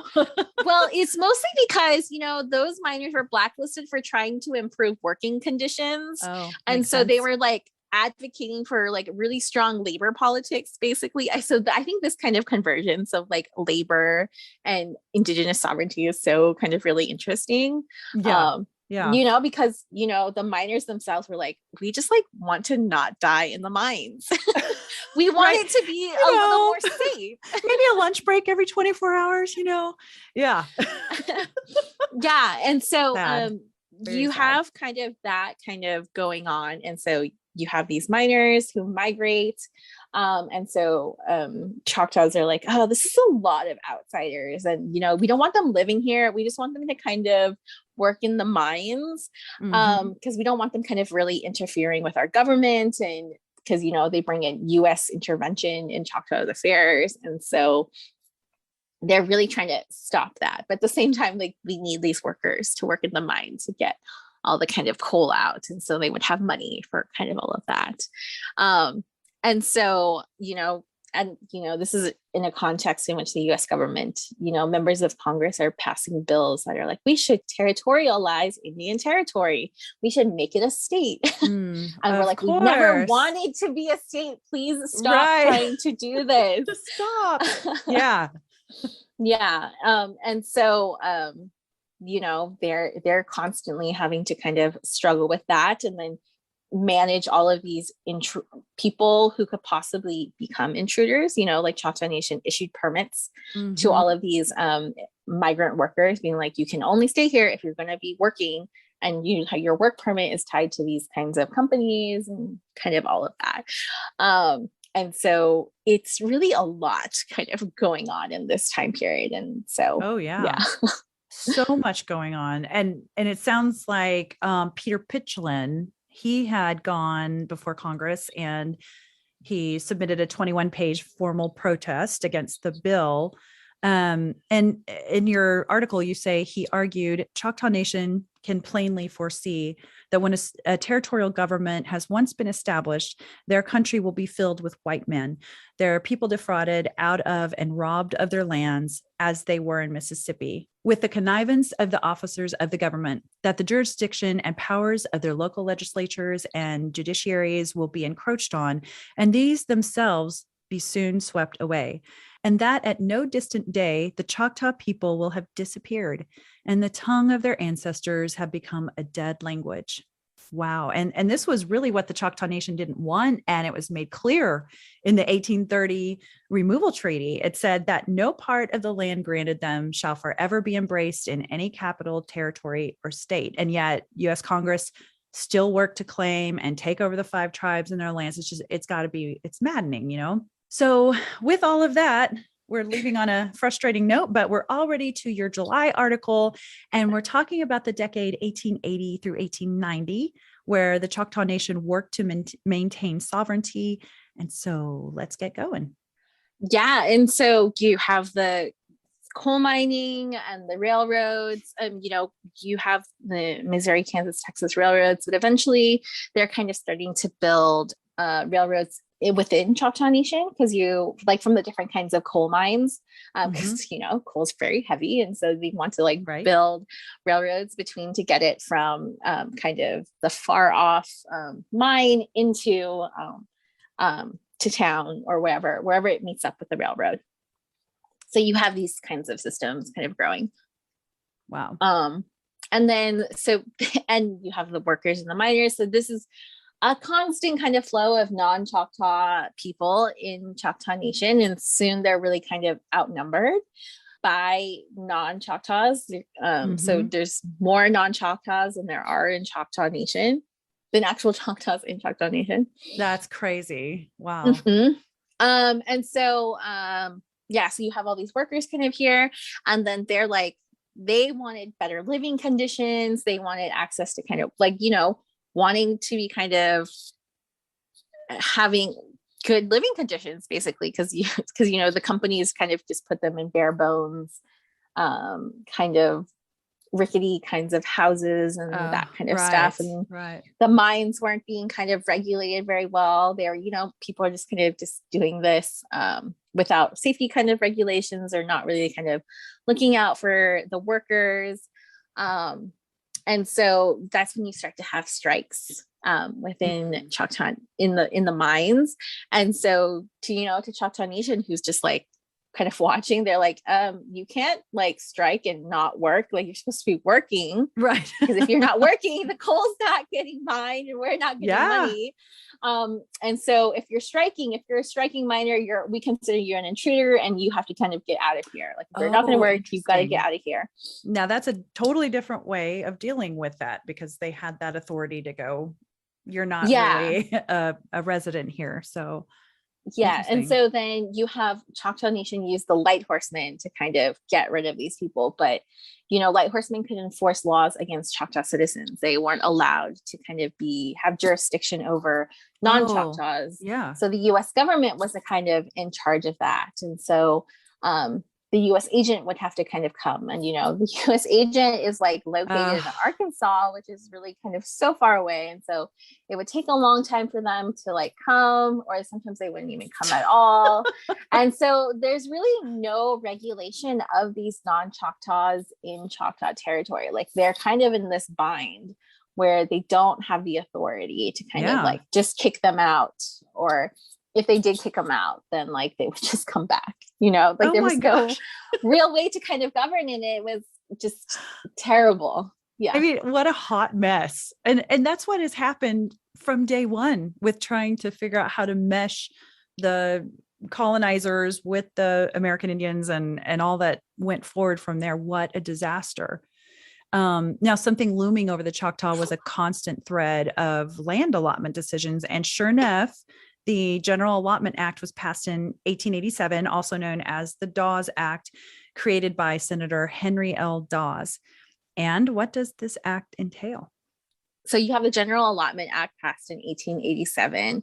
And so that only applies to kind of all of the other tribes. It doesn't apply to the 5 tribes, actually. But basically, allotment would take all of the Indian people's kinds of lands, whatever is kind of in their treaty territory, and it would divide up those lands and allocate them to individual Native people. And so the idea was that individual Indians would like learn how to do private property. And this is kind of what I was talking about before, like people like the Choctaws didn't have private property. This idea that you have an exclusive right to own something instead of it kind of belonging to an entire kind of group. Because, that's what Choctaws did. Like everything kind of was collectively owned. Right. And so they all shared in that, and no one could just say like, this is only for me. And that's kind of, we see that across the kind of nations in that make up the United States. And so the US government was like, we really need these people to listen to private property, because private property was actually how the US was able to own Indian land. They're like, yeah, we have the rights to it. We own this. And so they wanted Native people to kind of learn that mindset and kind of really force it upon them, because they thought that was what would civilize them. Like, oh, if you can own land and if you can farm it and you can create, grow crops and live off of it, then like that is what you're kind of supposed to do. And so that's what kind of the Allotment Act was like, whatever Indian, we're going to make all of the Native people now own plots of land and kind of manage their own kinds of lands and so then it took basically tribal governments didn't become quite as necessary anymore, right? Because now it was about the individual who was the landowner and had the title, and so then they kind of dealt with whatever land issues, and so it was really kind of get Native people to do that. That really is such an important point that you're making there, because there is this whole, like, even today, some people going, I wasn't meant to be, boxed in like this. My ancestors just roamed free in kind of an area, but we all shared everything. And such a huge difference in culture. And I can imagine right back then at that time when it was happening, it had to have just been like, oh, wow. And on top of it, they didn't speak English, although the Choctaw had been creating schools themselves, trying to like learn and teach the kids so that next generation would be able to counter some of the things happening. I mean, at some point they must have been like, okay, we're not winning. We're either die, by the hands of people that are going to take us down, or we learn to figure out how to survive in this world, even if we don't like it, of all of these non-white folks who are creating these agreements that we really can't even understand half the time. And I think it's just very interesting that they had to do that, but very business-minded, smart Choctaw folks. They knew that they had to figure out how to survive. But the Dawes Act really was a significant act to the Choctaws. My own great-great-grandfather, who was Choctaw, went around killing random white men in some pretty gruesome ways. And when he was asked why he did that, he spoke only Choctaw. So he told the interpreter that it was because of his opposition to the Dawes Act. Side note, he was later pardoned by President Grover Cleveland. If it weren't for the president, he would have been hanged. And ultimately, I wouldn't have been born either. But it's kind of interesting that when I finally found the newspaper articles that talked about his reasoning, because we knew he did it, but we didn't know why, it was just such a light bulb moment. I'm like, oh, there were some natives who actually retaliated against this, who went out and tried to show how they were actually feeling. I had never even thought about that might be the case. And it could be that Tom Davis, my great-great-grandfather, maybe he was the only one. I don't know, but kind of an interesting thought, right? There was definitely lots of opposition to allotment because, it's a fundamental disruption to the Choctaw way of life. And it continues to be, right? Because Choctaws, there are communities who are like, we just kind of live together in this kind of area, and it's kind of, we take care of each other. And so, but property in itself is kind of just so culturally destructive and politically destructive. Yeah. Well, another light bulb moment I had a little bit earlier when you were talking about the whole everyone just sharing everything and just living wherever land doesn't necessarily belong to anyone is that once my Coley families really settled and had their farms going and all that, they were very close friends with people nearby, the Coopers and the Kings and the McGillberries. And there's like these characters almost in a story when I think about it, but it was real life. There was Cooper's Bend, and it was this beautiful area in San Boys at the time. And I think about how they kind of all raised each other's kids. They, if someone passed away, like if a mother and father passed away, they would just take on the kids. They just knew the whole community took care of the kids. It was just such an interesting that comes from, I would assume, the culture from where they came from and where they're actually, it would have been where their ancestors came from over in Mississippi. So kind of an interesting thought about that. Old habits die hard. And I love that that's how they lived even once they were in Indian territory. So anyway, that wraps up July, and we're on to August in the decade of 1890 to 1900. This time period brought many negotiations about the allotments and of U.S. interference with the Choctaw Nation. And as the Choctaws began to increase in commerce and community, the financial needs increased, correct? Yes. And so a lot of the royalties and the leases that Choctaw Nation had came from the coal mines. And so they were a really critical source of money. By 1890, the Choctaw government had a lot of expenses from operating schools, a court system.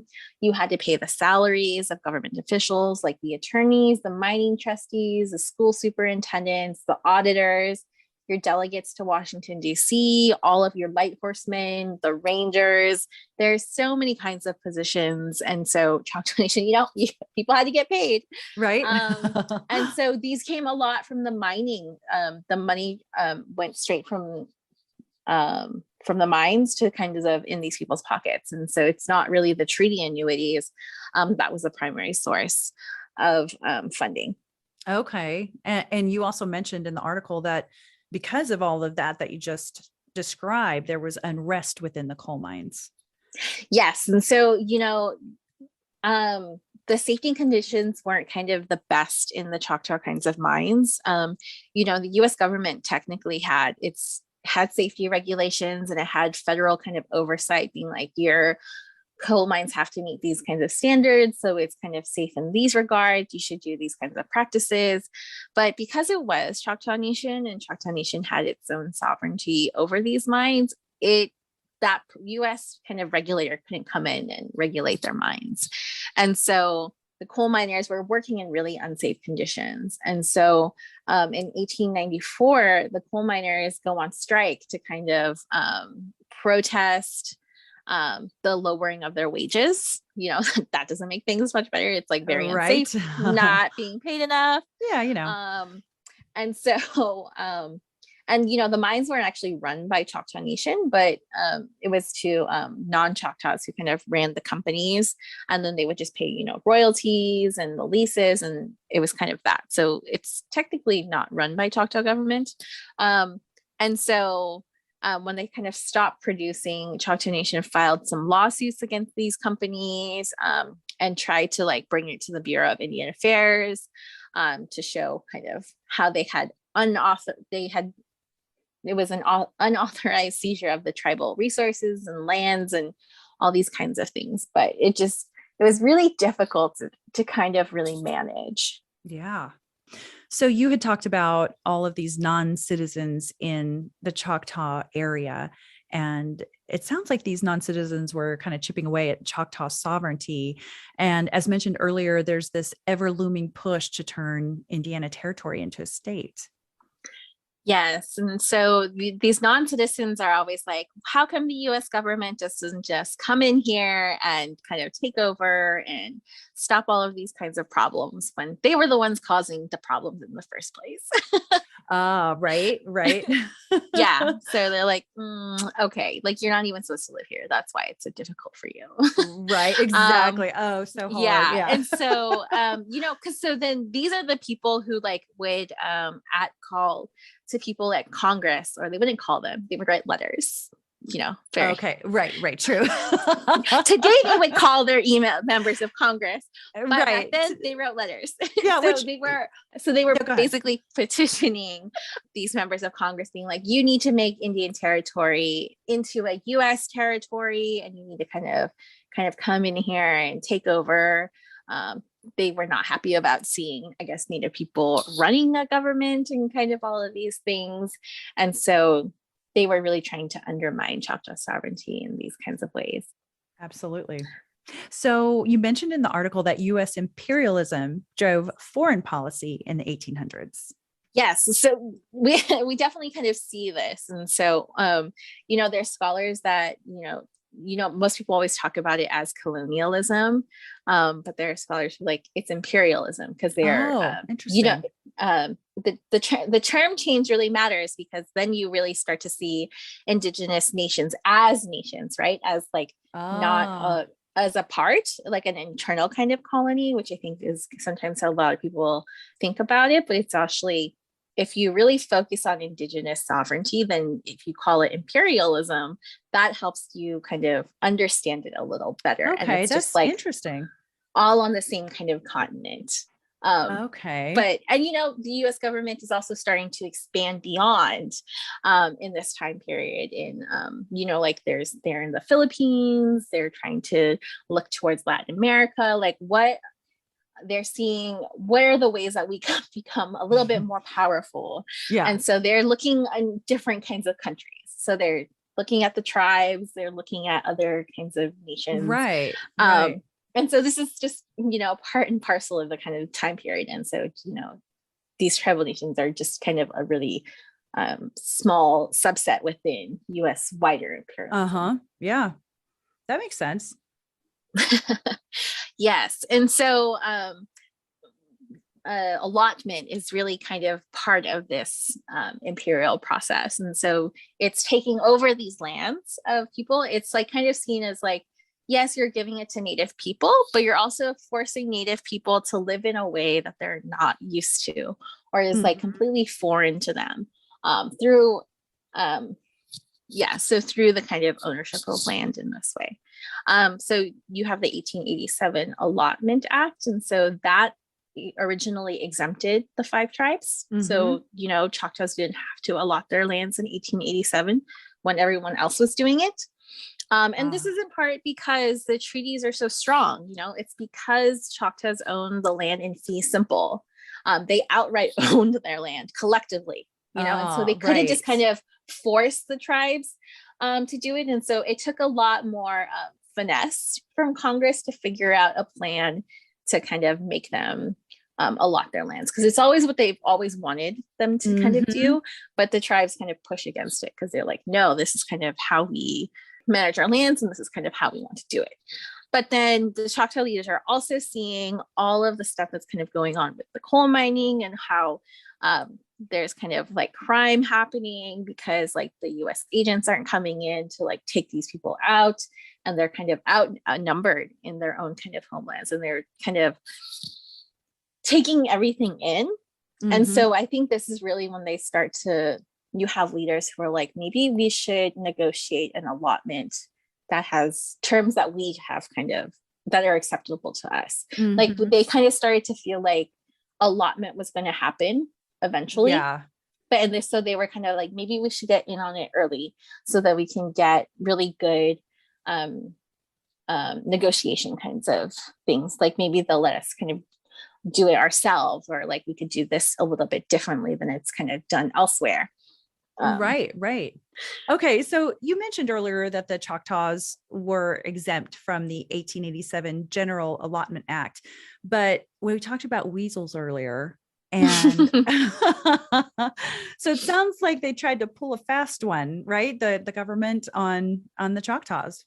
I don't think Peter Pitchlynn is kind of over there, and you have other kind of delegates in Washington, like kind of at all times, whenever Congress is in session, you've got Choctaw delegates over there kind of watching them, making sure they're not doing anything crazy, because they were trying to slip in all these territorialization bills every year, and someone was always like, no, we don't want this, no, constantly writing rebuttals. And so they always had their pulse, had a finger on the pulse of what was Yes. going on in Washington. And so I'm sure someone was like, we are not, there definitely was someone who was like, we're not allotting, you cannot add us to this 1887 allotment act.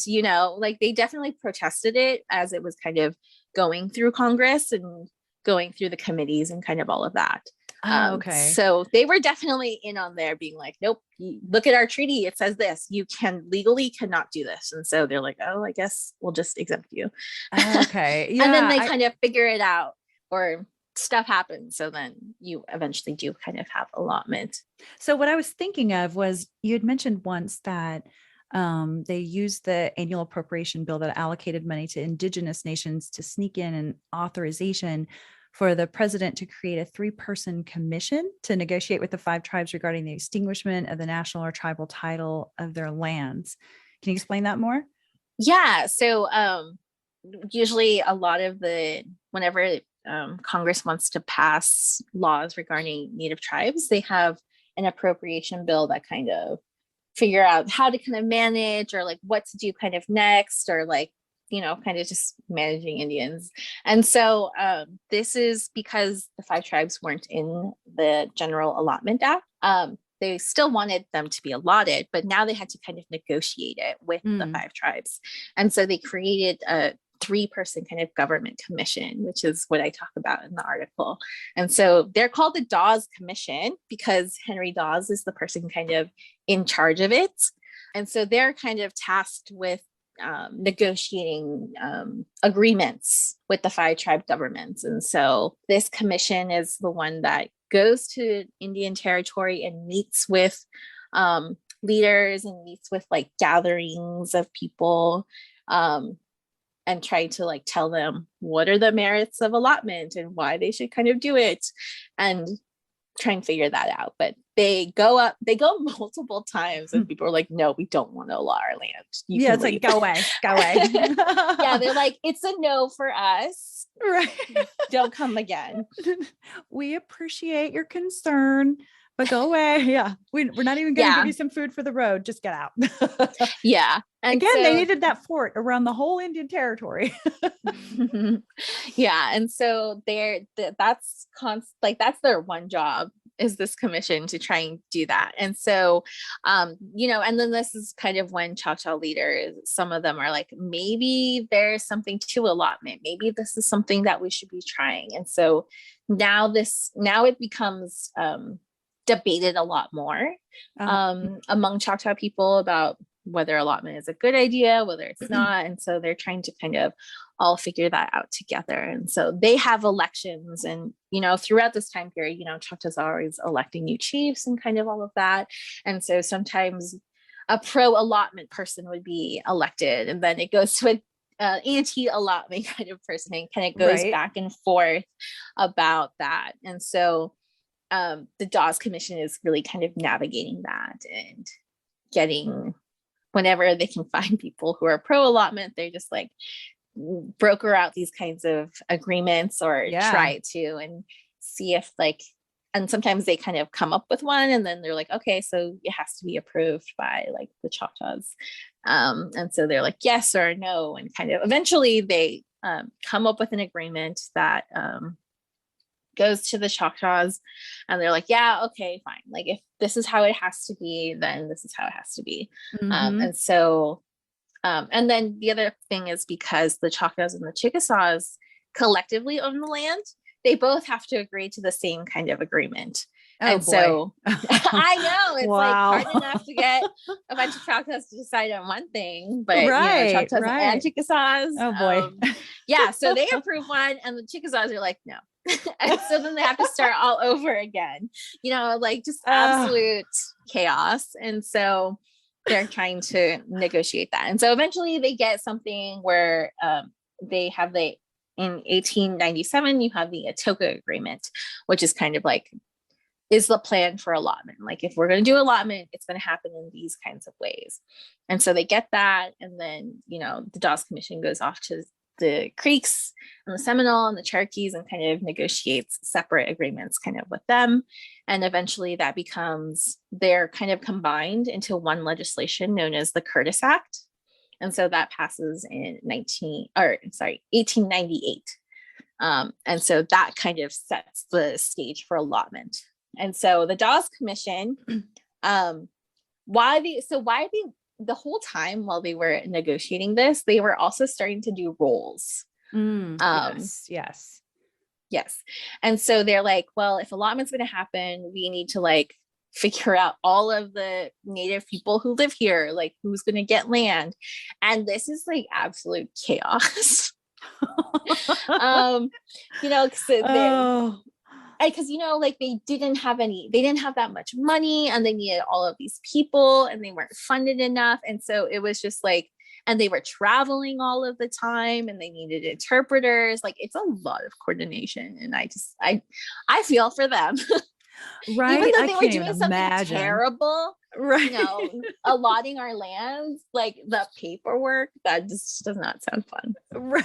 No. Also, I heard one time that like during that time, especially when all these acts were going on, or trying to create these new agreements and everything, that it obviously took a long time to get to different places. And so the government would try to bring all the chiefs from the 5 civilized tribes or other together. And so there'd be a messenger that would go out and say, all right, we need to get everybody together. Can you meet on August 10th? And they're like, I guess so. Okay. When's August 10th? And then they'd eventually sometimes get to the meeting place that was supposed to be this big meeting with big decisions made and signatures and negotiations and all that. And then they'd realize, oh my God, we're missing like 3 chiefs. Where are the others? And they're like, oh, I don't think they knew about this. Why didn't they know about it? Well, the messenger got killed on the way. So, it's just like to get them all together in one place was almost impossible. And then sometimes they would just like, well, they didn't show up. We got to move forward. And so then there were sometimes agreements signed here or there that didn't have everybody included. And then that tribe would get mad at that tribe and be like, what did you do? What did you do, Gary? So I can't even imagine what a pain it must have been to try to get this all coordinated and agreed upon. And kudos to them for ever getting to that point. But I know when it comes to the land and stuff, there have been many talks over the years about the issue of fraud it could easily happen. Can you explain more about that? Yeah. So when they're doing the allotment rolls, or when they're doing the rolls, people know that these are the basis for which people will get lands. Mm-hmm. And so a lot of white people who were living in Choctaw Nation would try to enroll as Choctaw kind of people. And so these are the kind of fraudulent kinds of cases. And so you would have people, so usually when you're an intermarried citizen, for instance, this is kind of one way that people would do it, is like as an intermarried citizen, that usually means like you're a white person. And so you married a Choctaw person, but if that Choctaw person ever dies and then you remarry to like a non-Choctaw person, then you're no longer a Choctaw citizen. You kind of lose all the rights that comes with that, because you're no longer kind of a part of the family in that way. Okay. And so you had people who would try to enroll as Choctaws by saying, even though they had married and had children with other people, and so those were like, they were just like all white. They're like, oh, my aunt at one time married a Choctaw person, so that makes me, even though I'm not like a direct descendant from that marriage, I'm a Choctaw as well. And they would try to like get those kinds of ways to get them on the rolls. And so it was also the Dawes Commission's job to kind of vet all of these kinds of people. And so sometimes some people would get through. And so there was all of these kinds of people who were trying to get on the Dawes rolls. And so Choctaw Nation saw this happening at a massive kind of scale, lots of non-Choctaws trying to get on the rolls. And so they would take these people to court, being like, here, you cannot enroll for these kinds of reasons. And so lots of fraud. And actually, like Choctaw Nation spends a lot of money on the court cases of people who are trying to fraudulently enroll as Choctaw. Okay. So they could receive land allotments. And so that's a kind of major thing that they deal with. Wow. I mean, that must have been so much work it's a whole new thing for the government to deal with too.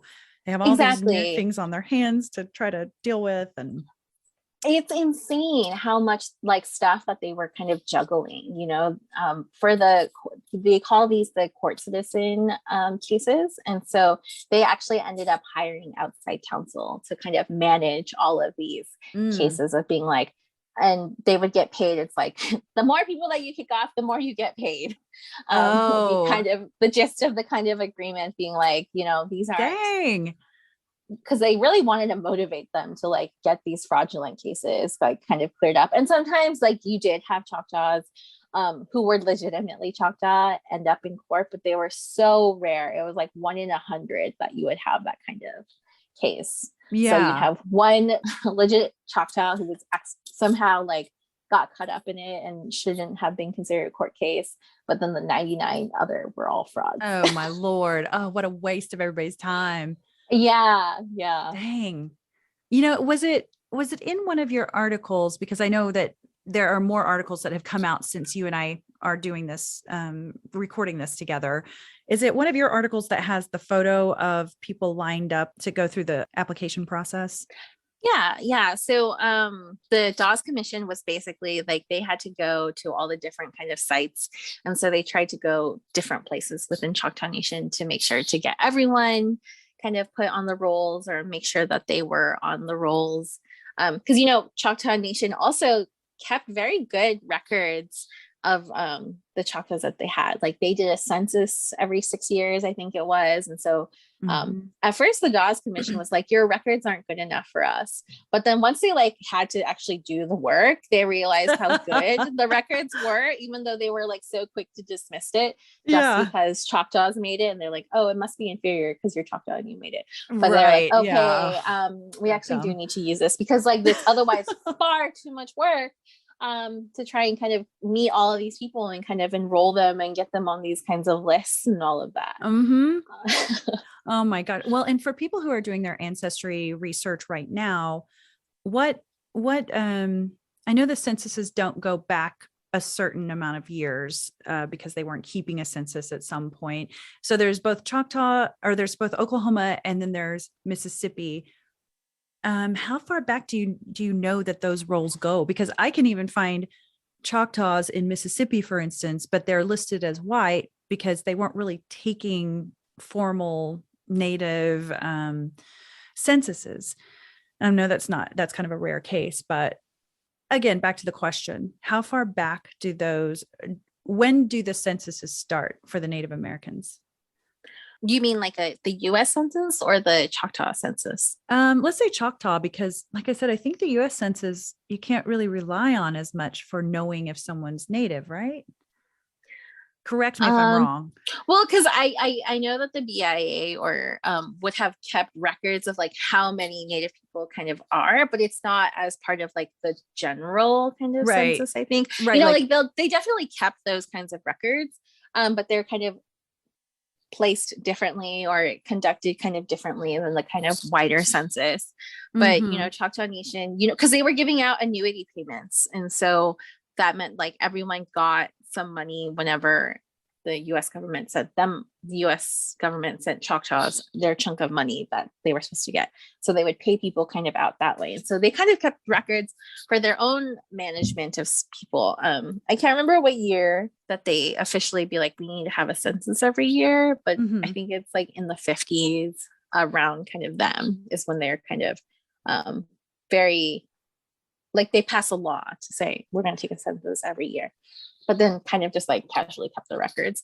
They didn't really keep records of Mississippi Choctaws because once they kind of get things going over there, they're like, we just kind of handle this our like these people here because you can't really take care of the Mississippi Choctaws because they had also decided that they're going to stay there in the homelands, and so like they're kind of starting to be seen as separate. Yeah, although like you'll have families who like will be like, I still have families, and might go back and forth, but those are kind of a lot more rare. But at least with the census you can actually find stuff about your relatives. Oh, he was a farmer and he had 4 kids and that kind of thing. So thank goodness for the census. Yeah, well, one of the other things is like Choctaw Nation, the national governments back throughout the 1800s kept really good, meticulous kinds of records of like how many people there were and of like receipts and all of this stuff. And a lot of these are at the Oklahoma Historical Society and the microfilm. It's called the Yes. Choctaw National Records. But that is actually just only a small fraction of what had existed at one point. So I came across this kind of letter going through like the OHS's kind of records. And so, so they acquired all of the national government records, the US government kind of acquired them. Like they all went into the custody of the US government, and they're like, oh, these are the old government's records. And so they kind of had that for a while. And they were like kind of all stored in the attic of the area office in Muskogee. Yeah. So all of these ledger books and all of these kinds of things. And, you know, like there were so many of them because after statehood, they just like kind of had all these things and they're like, well, we're not going to use it. And so I remember coming across a letter where they're like, okay, so we burned 9 tons of these record books from all of these, from the 5 tribes. And so they existed, but you know, they were kind of also just like gotten rid of because they were seen as like, what are we going to do with this? It doesn't matter. And so hold on, I gotta go cry. I'm gonna bawl my eyes out. I'm so upset. I know. When I came across that letter, I was like so upset. Like 9 tons of books. Yeah. Oh my gosh. Okay. Everybody who's ever done ancestry on their relatives right now are just throwing up. We're all upset. And I'm with you, people. I'm with you. I wish I could give everybody a hug right now. That's a huge surprise. I had no idea that was going to come, Megan, in this conversation. Yeah, it's pretty crazy. So if they used to have such good records, and you know, at some point the Dawes Commission had access to these kinds of records, but they like don't exist now. Yeah, but at some point, like they kind of really all existed, and so it's just like now that we're not able to kind of access them because they're no longer there. But before that, lots of records. Like I undermined 9 tons was like half of it, you know? So at some point there was 18 tons of records. I really underestimated their records. I had no idea. I thought all this time, well, they just didn't keep records, but at some point they did start keeping records, and it probably would have been super interesting at this point. They had records like from when they got here, you know, because you had such educated Choctaws. And so they came here with like English education and all of that kind of stuff. And so there was so much, you know, and I think Choctaws and Cherokees have some of the largest archival collections created by their like original governments. But it's just kind of not looked at as much. And so, yeah, there's a lot. Oh, wow. I'm still trying to get over the shock a little bit. You might need to give me like 15 minutes. Just kidding. Well, when you're researching, let's say if I were to go to the Historical Society, which I've done before, and I've gone through their stuff, what I'm trying to decide too is when you go to the Historical Society, is there anything there that's not online? Are you finding things that you wouldn't find elsewhere? Well, the microfilm collection you can only see on microfilm. It's not been digitized, so you kind of really have to sit there. And there's over like for just the Choctaw National Records, it's like over 100 rolls of microfilm, and so that's like hundreds of volumes of books, you know, because they have multiple volumes on one roll of microfilm. So okay, there's a lot. You can be reading for forever. And I think their newspaper collections are really good. Those are also microfilmed. I do like to go through that. I love old newspapers, y'all. Anybody who wants to understand, like be able to read about Native Americans in just a totally different way. I have newspapers.com, and of course, not every newspaper's been scanned in, but there's a lot of newspapers in there. You can find out so much stuff and how the non-natives were feeling about American Indians at the time. Like, oh, there was this Indian girl and she was drinking a lot, the town drunk again, you know, things like that. Or they would sometimes be in awe of them, you know, this beautiful regalia as the natives, you know, crossed through our our town to be able to go do their powwow, maybe not powwow, but gathering, whatever it was. But it was just so interesting. Like I've spent a lot of time going down these rabbit holes until 3 a.m. just reading newspapers and newspapers.com. You have to get a subscription, but even if you did it for a short period of time, it's so worth it. But make sure you have your caffeine ready because you will be up all night reading. I had another question for you. So there's the microfilm that is in the Historical Society, and then there are the records that are in, let's say, Choctaw Nation. Are those separate? Like, is there more information at Choctaw Nation, like in your own archives, than someone might be able to find in the Historical Society? Well, the Choctaw Nation records are kind of, we've had staff that have gone to different archives like across the country and kind of scanned or photographed kinds of what exists in other places. And so it's kind of a centralized hub kind of in that way, but it's not everything. And I'm trying to make it more of everything, but I am also one person and it's a pandemic and you can't travel. Yeah. Oh, shoot. But there's stuff all over the kind of country. And yeah, it's really everywhere. There's a lot of records at the Oklahoma at OU's Western History Collection, and a lot of those are actually digitized. So they have like the Choctaw National Records. They have a Peter Pitchland collection that's online, and I think Green McCurtain's collection is also online. So you can see some of those documents, and they'll have like letters and a bunch of different kind of stuff from the time period. Those are online, so you can definitely access those. Well, as we've talked before, God bless the folks who have spent time trying to digitize all these things and get them out there for us so that we can just go to one place, the internet, and be able to see a lot of that information. So I took a big detour there because, I just love this stuff. So thank you for humoring me. We're now in the decade of 1900 to 1910, which is a crucial decade in our history. And this November article is part 1 of 2. So technically we'll cover the first 5 years in this part 1, if that makes sense. So it sounds like the first 5 years were pretty tumultuous. I mean, talking about drama like we were earlier. Bring it on. Let's hear about it. Yeah, allotment was really contentious. People were like, what is going on? We don't want this kind of happening, because it kind of, people see it as the end of Choctaw Nation in some ways, right? Like if you're not going to be having a government who kind of manages everything kind of collectively, like kind of what is the point? And so it's about, like a political future. And so allotment really fundamentally will transform Choctaw society. And we've seen this, like the way that we live now, like we live in its kind of aftermath and the consequences of it. True. And so like we're living in it. And so this is what the people were arguing about, were worried about. And it happened. It did, unfortunately. Yeah. And so as I kind of mentioned before, you have the kind of Atoka agreement from that kind of outlines how the Choctaw and Chickasaw lands were going to be allotted. And so in this like 1900 to 1905 period, this is kind of when, so they got the Dawes Commission was able to secure an allotment agreement, and they're starting to do rolls. And so once you do the rolls, you can then allot out the land. So you can like assign what plot of land each person kind of gets. And so this is what they're kind of doing in this period and trying to figure that out.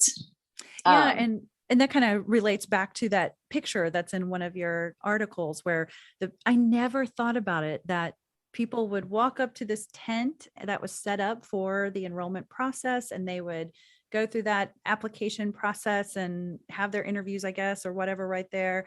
And then it would be time to sit and wait for their approval and their allotments to be assigned, which was a few years apart, right? Yeah.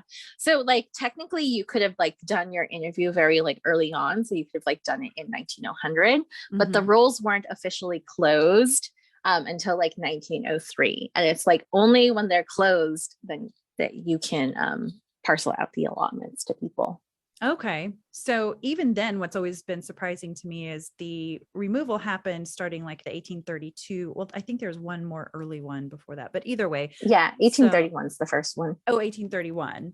Mhm. Okay. So like, let's say you moved over to Indian Territory in 1831, and then you waited until you were able to sign up for, go through the enrollment process.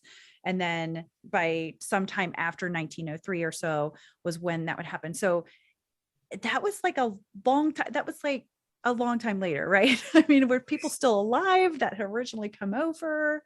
And I've always wondered myself, sorry to take this side note, but my Coley family, when around the time that they had that big farm and their house was burned by the son-in-law, um, they had that farm, but I don't know how they got that land, because that at the time was not their land allotments. So how did that work? Like, were they came over and they were just given different little plots, everybody, until the actual. Yes, basically kind of, when Choctaws came over, they kind of came within their each kind of districts or like whatever Mhm. community that they were a part of. And usually when they would go over, go on the Trail of Tears together, and then like kind of figure out an area where they kind of all wanted to live. And so you kind of move the communities kind of in that way. Mhm. Mhm. And so because Choctaws owned the land collectively, people kind of just picked out areas that they wanted to live, and usually it was pretty close to each other.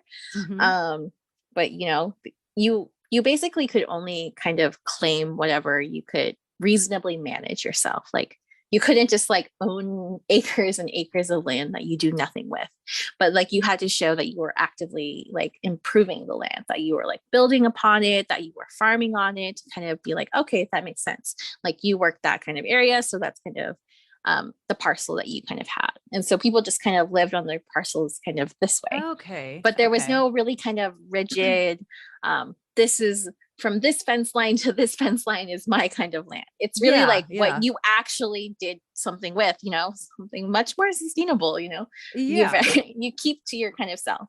And so if you could manage all that stuff, then great. Then you can kind of have all of that. And so then you are allowed to kind of live in that parcel, and, people come and go, kind of all that. Yeah. So Yeah. yeah. And so that's how most Choctaws did kind of things. They just kind of lived wherever, did whatever. If they built a house there, then they just lived there, built their Yeah. house and did that kind of stuff. And so with allotment, it's totally different, because it's like you have to live within these parcels. Like this is your homestead. This is your square or whatever. Yeah. And then Yeah. you have a homestead, and then you have what they called a surplus. Um, Uh-huh. so they got three. So the way that Choctaw land allotment worked was you had to get a valuation of the land. So they had to survey all of the land to see like how much it was kind of worth.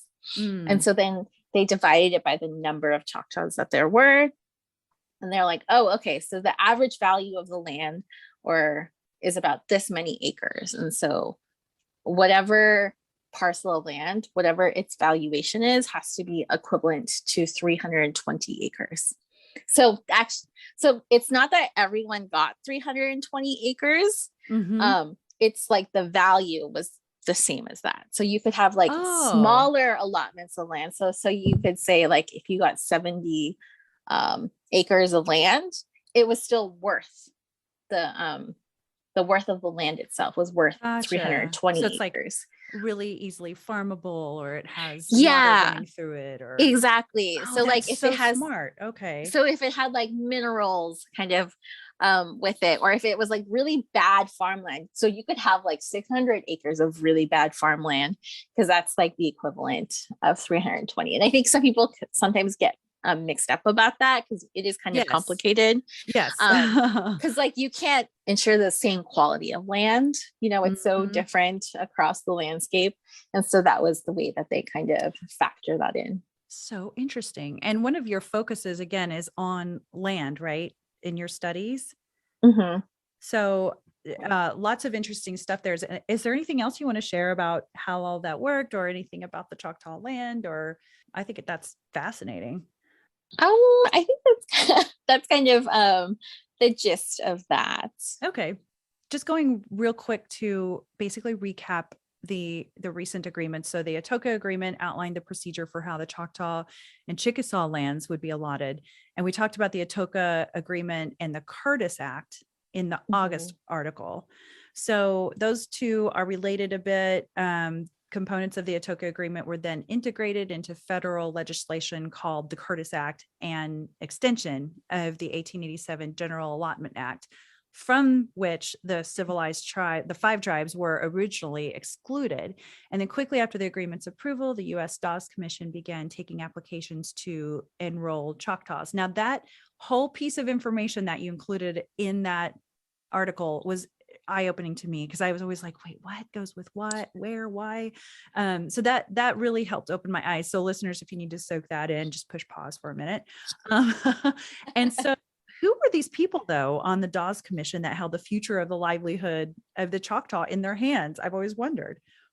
Yeah, so it was originally you had those 3 kind of former congressmen who were kind of in charge of negotiating kind of all of that. But once it was like, okay, we have signed these agreements for allotment, it starts to expand. And so you have lawyers, you have lots of clerks who are kind of keeping these records, typing things up, writing them down, typists, all of these people to kind of keep the bureaucratic nature of the commission and all of the enrollment process kind of in order. And so one really famous kind of person who comes out of this is actually Grant Foreman, who was a lawyer who worked for the Dawes Commission during this time. So he was like there on the ground enrolling people. And he's most known as like one of the most premier historians of the 5 tribes. Oh, wow. And so he wrote Indian removal. He wrote the five civilized tribes. And so these are like reference. I think most people, if you're going to read about the 5 tribes, you read Grant Foreman's books. Oh, okay. And so he's this kind of really big historical figure, he's like the historian you kind of go to. It's like usually you read Angie DeBow and you read Grant Foreman. Those are the 2 that most people, when you are learning about the 5 tribes, you read. Oh, good to know. Okay. So I think it was pretty crazy that Grant Foreman, was a part of allotment. And so he was kind of there watching this kind of play out. Oh, interesting. Yeah. And so then he like learned a lot about them. And I think that's kind of what drives him to kind of write their histories, because he was like seeing all the crazy stuff that was going on. And so wanted to make sure people knew about it. Right. Oh, so interesting. Well, that's I definitely need to get his book, because obviously if he was there for the whole process, then be an interesting take on things. But so it sounds like we talked earlier about the tent. I don't know why I'm so fascinated by that, but but it sounds like they would just travel for who knows how far to the camp in Atoka, Oklahoma, or, well, it wasn't Oklahoma at the time, but or another site to start the interview process. Do you know any more details about that? So they kind of go all over. I think they go to Tree at one point, but I know they sent up an empty like railway car. It was just kind of like there. And so they made that their kind of office. And so oh, really? I think that's one of the images that it accompanies one of the articles. Oh, is yeah. The railroad and like the railroad cart with them kind of inside. And then you have all these people kind of lined up waiting for their turn. But yeah, they kind of like moved around. But like Atoka was definitely, because Atoka was pretty central in Choctaw Nation, and there was kind of a lot going on. At one point, one of the chiefs like makes the capital there because it's close to him, right, where he lives. And he's like, yeah, the new capital is Atoka. Yeah. And so yeah, it's kind of a central location, and it's easy for people to kind of get to. It's like right off the railroad, so easy in that regard. So yeah, but they go all over. Okay. And when you go through that interview process to go through your application and all that, I've read so many of those interviews that my relatives filled out for their enrollment. And it's great for people who are trying to learn and understand more about their ancestors in those interviews. And they're even talking about their own families, like they'll talk about their grandparents. So again, for people trying to trace their ancestry, finding your packet, your family's packet, it will have a lot of information in there. And a lot of times those interviews, if they haven't burned in a fire, because it seems like half of my family's information has burned in a fire at one time or another. So, but you can learn a lot from these documented interviews. So tell me more about this whole interview process and the approval or denial process and all that. Yeah, so you would have a individual might kind of come in and answer questions like who's your mother, who's your father, siblings, who are you married to, any children, kind of getting all of the family information. Sometimes they will have other people kind of come in and verify that you are who you are. And so they kind of have all of these, and then they become the kinds of cards. And so it tells like where you live, what district you're in, all of that information. And then that kind of becomes your kind of a packet. And so it's like goes through approval to like cross-reference with like existing Choctaw kinds of roles or whatever else they kind of had. And so those become the basis for kind of Dawes roles of those who are kind of approved for that. And so once you're approved, then you can go on the list of people who can get an allotment. Okay. Well, and then something I know you had mentioned was there were times when people would change their names or had, maybe because of marriage or whatever, or had since passed away, which added to the confusion, right? Yeah. So you have people who would change their names. And so that's also what made the kind of Choctaw records difficult to work with, and trying to figure out who was who. Is it the daughter? Is it the junior? Is it the Right. senior? And they would have the same kinds of names. And so that added to the kind of difficulty. Well, But not yeah, to so mention that, like language barriers and how sometimes people would write down names like sounding out the name versus, there were not uniform names sometimes, especially if they were still using their native name. Go yeah. So ahead though. you usually had interpreters there. They always made sure to kind of have Choctaw interpreters. I think one of the articles has a picture of one of the Choctaw interpreters along with the Dawes Commission. Really? I think it's one of the later ones. I think so cool. Yeah. It's like a picture of them in a buggy, like, and Oh then my the Choctaw gosh. interpreter is there. I think I used it because I had like a bunch of pictures that I usually use because they're associated with the allotment period. Yes. And so I know that picture exists, but I'm pretty sure that that's what I selected to go with the article. You and I both have not looked at the article in a few months, so I'm sure if it's in there, I'll definitely make sure there's a photo attached to our conversation when the episode comes out. So yeah.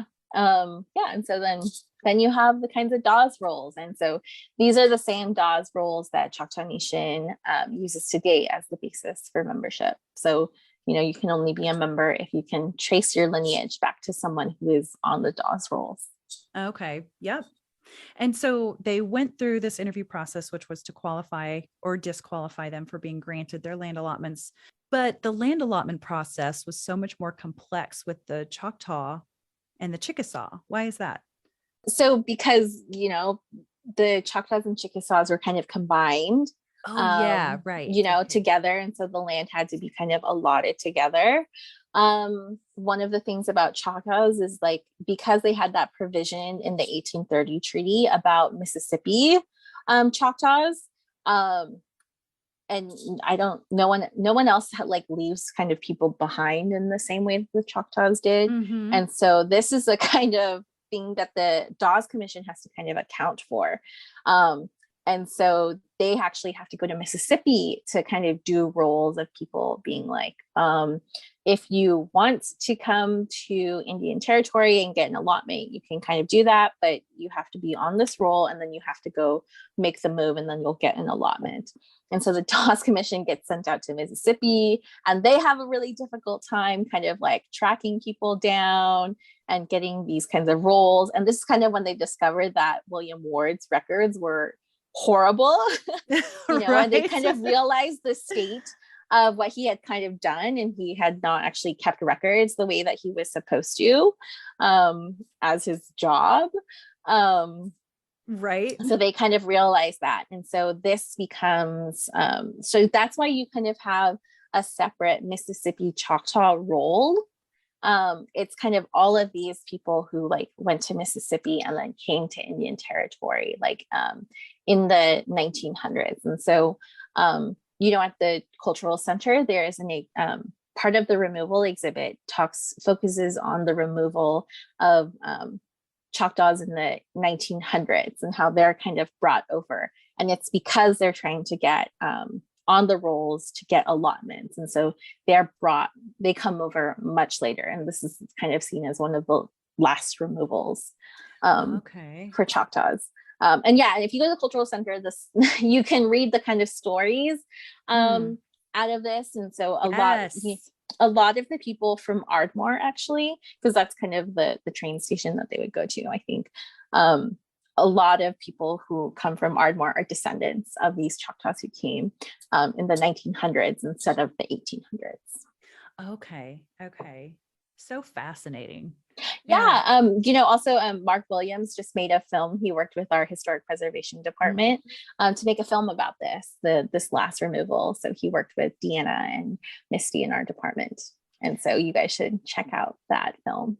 Definitely. So now in 1902, there was an election for the chief. Tell us about that. Yeah, so in 1902, the Choctaw principal chief and the Chickasaw governor ordered a special election to kind of decide on what Choctaws and Chickasaws thought about a supplemental agreement, which kind of fixed some of the details of the Atoka agreement. A couple of years have passed now, and there's been a lot of movement towards allotment, and things didn't play out quite that they thought it would. And so they kind of wanted a supplement to kind of figure out how to do stuff moving forward.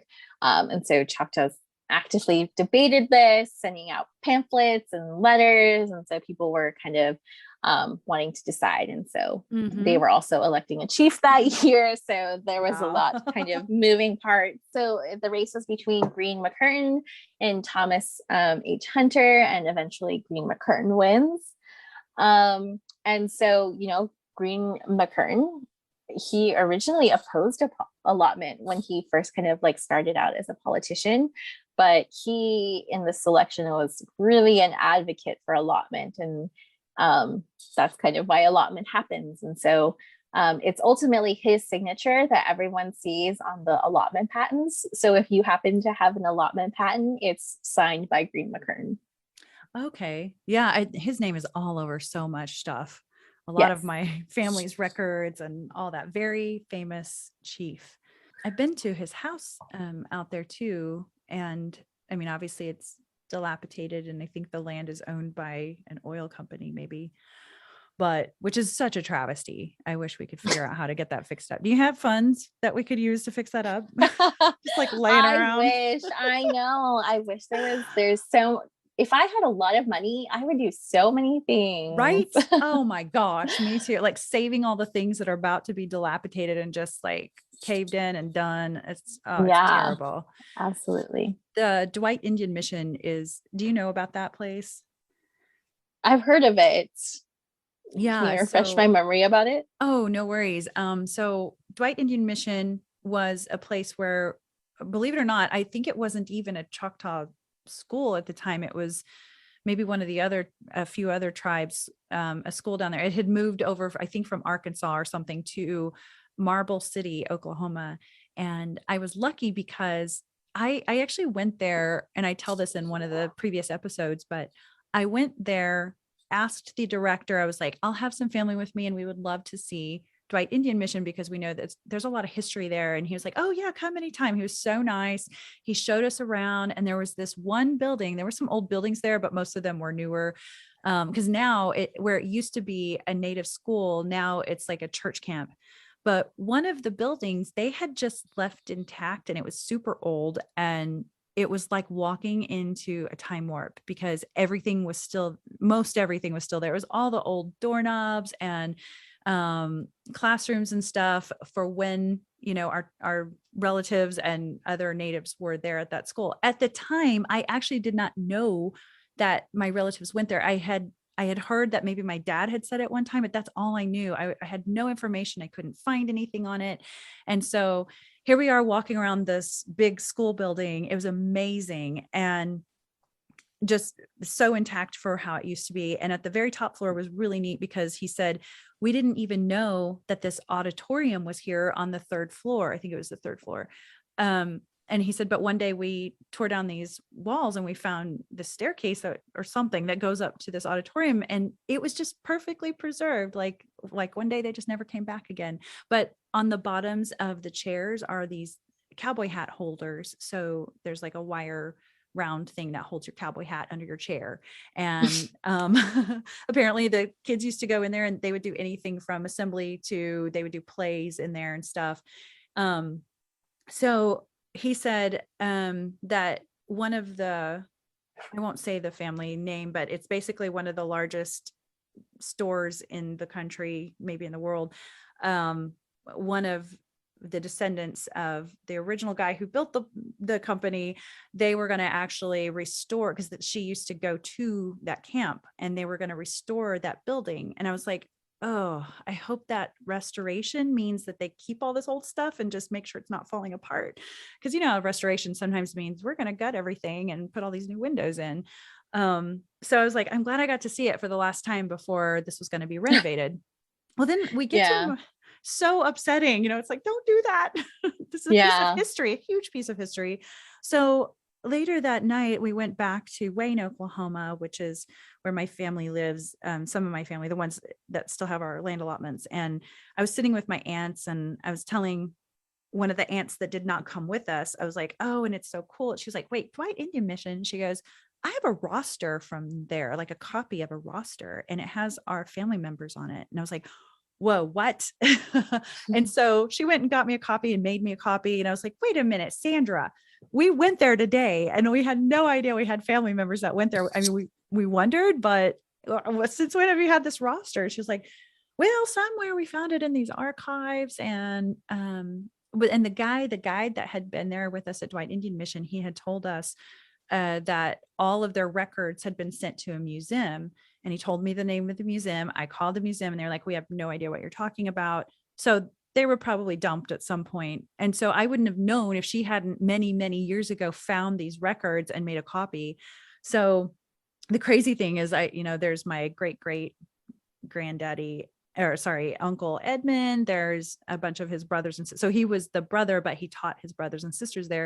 And what's interesting about that is if you read about Dwight Indian Mission, I don't think there's any mention of Choctaws there. It's like a Dwight Indian, I'm making up a name, Seminole school or something, or Dwight Indian Mission that teaches Seminoles. And what's so crazy is there was this whole time frame where there were Choctaw school administrators and there were Choctaw students. I mean, it was completely Choctaw. So I'm like, did you all even know there were Choctaw here? Those are my family members, all of them. And they're in that school and nobody talks about it. So how in the world did I get off on that? But basically, if I had money, I would go down to Dwight Indian Mission, which is now closed. It's called Dwight Missionary. I don't know. It's called something else now, but it still has Dwight in the name. I would go and restore that building the way it should be restored. I would buy the whole campground. And then I don't know what to do with the other buildings. Maybe I could just host a bunch of friends there. I don't know. So yeah, if only we could win the lottery. That would be nice. That solve a lot of problems. It so would. Somebody give us money, okay? Yes. But so I took you down this big rabbit hole about my family. And when you were talking about the chief being voted in, what's interesting is this would be the last time they would vote for a chief until 1975. I didn't know that. So tell me more about that. Yeah, kind of, or like in an official kind of capacity, Mhm. because like throughout the 1900s, Choctaws would kind of gather and like vote for the person that they want for chief, and then they Mhm. would tell the Secretary of the Interior, and then they would get kind of like nominated to be the chief. So, but that wasn't kind of like recognized in the same way, but I would still say that people still got to vote for chiefs Oh, throughout yeah. that period. Because I know a lot of people know that the US government appointed the chiefs Mhm. throughout the 1900s, but the US president was always actually just listening to what Choctaws really Right. wanted, because they were gathering and they'd be like, oh, we want this person, or we don't want this person. Right, right. So that was still kind of going on, but it was kind of a lot more like at the grassroots level and more low key. Yeah, exactly. Okay. Very interesting. So then in 1905, the leaders of the five tribes met to talk about creating their own state. So tell us more about that. I found this fascinating because I somehow never knew this either. I'm learning so much, Megan. I'm so glad.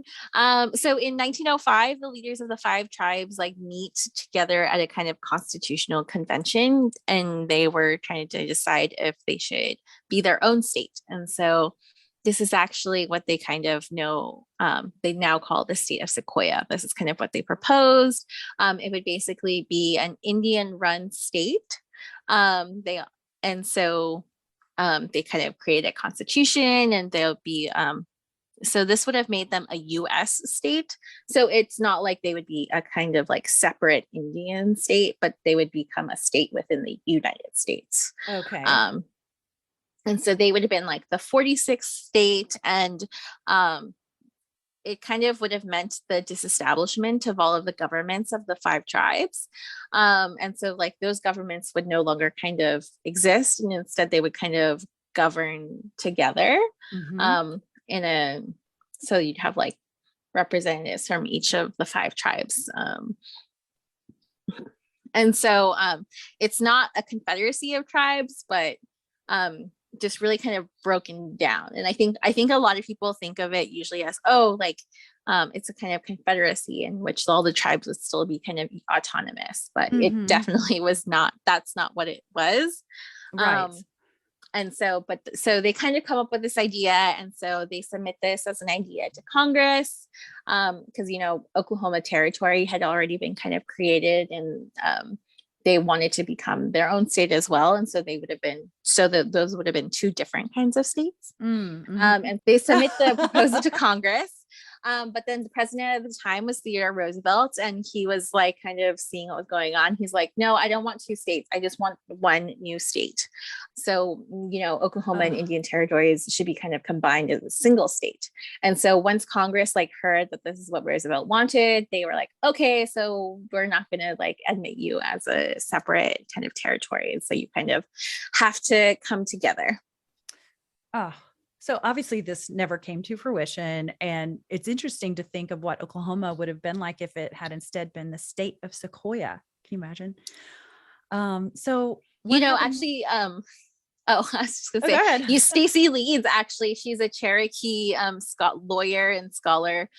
She talks about how if the state of Sequoia had actually happened, it probably would have been a bad thing Oh, for the really? five What? tribes. Yeah, because if you think about the politics of the time period, they never would have gotten anything done, and they would have like been subject to the majority, because Hmm. it would have been the one Indian state, and so they couldn't like have power over the other 45 The states. Like they other, would just get yeah. outvoted all of the time. Oh So she my has the gosh. argument that it actually is probably better that they didn't become a state, because then you wouldn't have the same five tribe governments that you have today, Well, because they would have been gotten rid of altogether. I And so guess it'd on been a a totally different history. wow. I guess on a rare occasion, sometimes things do happen for a reason, especially Yeah. for the natives. Okay, so listeners, we're going to have to leave you with a cliffhanger because Megan is still working on the second half of the series starting in 1906. And it's going to be super interesting. You've got statehood and life for the Choctaw after land allotments and so on. So, Megan, will you be sure to come back after the second half of the series is complete? Don't leave us hanging forever. Absolutely. I think this is just like kind of also the perfect endpoint is like right when we get to statehood because it's a totally different ballgame. Totally. Totally. There's so much to that. And I can't wait to delve into it more. And so we Choctaws received the actual the Biskinik paper. When I say actual, I mean it's like a newspaper. It's, you can get it A physical online too, but copy. yeah. And I love that. I love being able to thumb through the paper. And it's actually so full of great information each month. But anyone, whether you're native or non-native, can read it online, right? Yes, absolutely. So anyone can go to choctawnation.com/Biskinik newspaper archive. And I don't expect anyone to write that down. Don't worry. I will put that on my Native Choctaw Facebook page. So anyone can enjoy learning more about this and be sure to look up Megan's articles as well. Go check it out, y'all. You can learn so much about our tribe and culture and goings on. And Megan and I are so proud to be part of a tribe that truly cares about its members and has all these great resources. And they really do put a lot of these resources out there so the general public can enjoy it too. So Megan, you've spent years researching and you've committed your education and your career to the research of our Native people. And we want to thank you for that. Yakoki and Chipisalachiki. The Choctaw Nation has always provided a foundation upon which a future can be built. From our home in southeast Oklahoma to a bingo hall that grew to be one of the largest casinos in the world. Today's summer school programs lay the groundwork for a love of learning.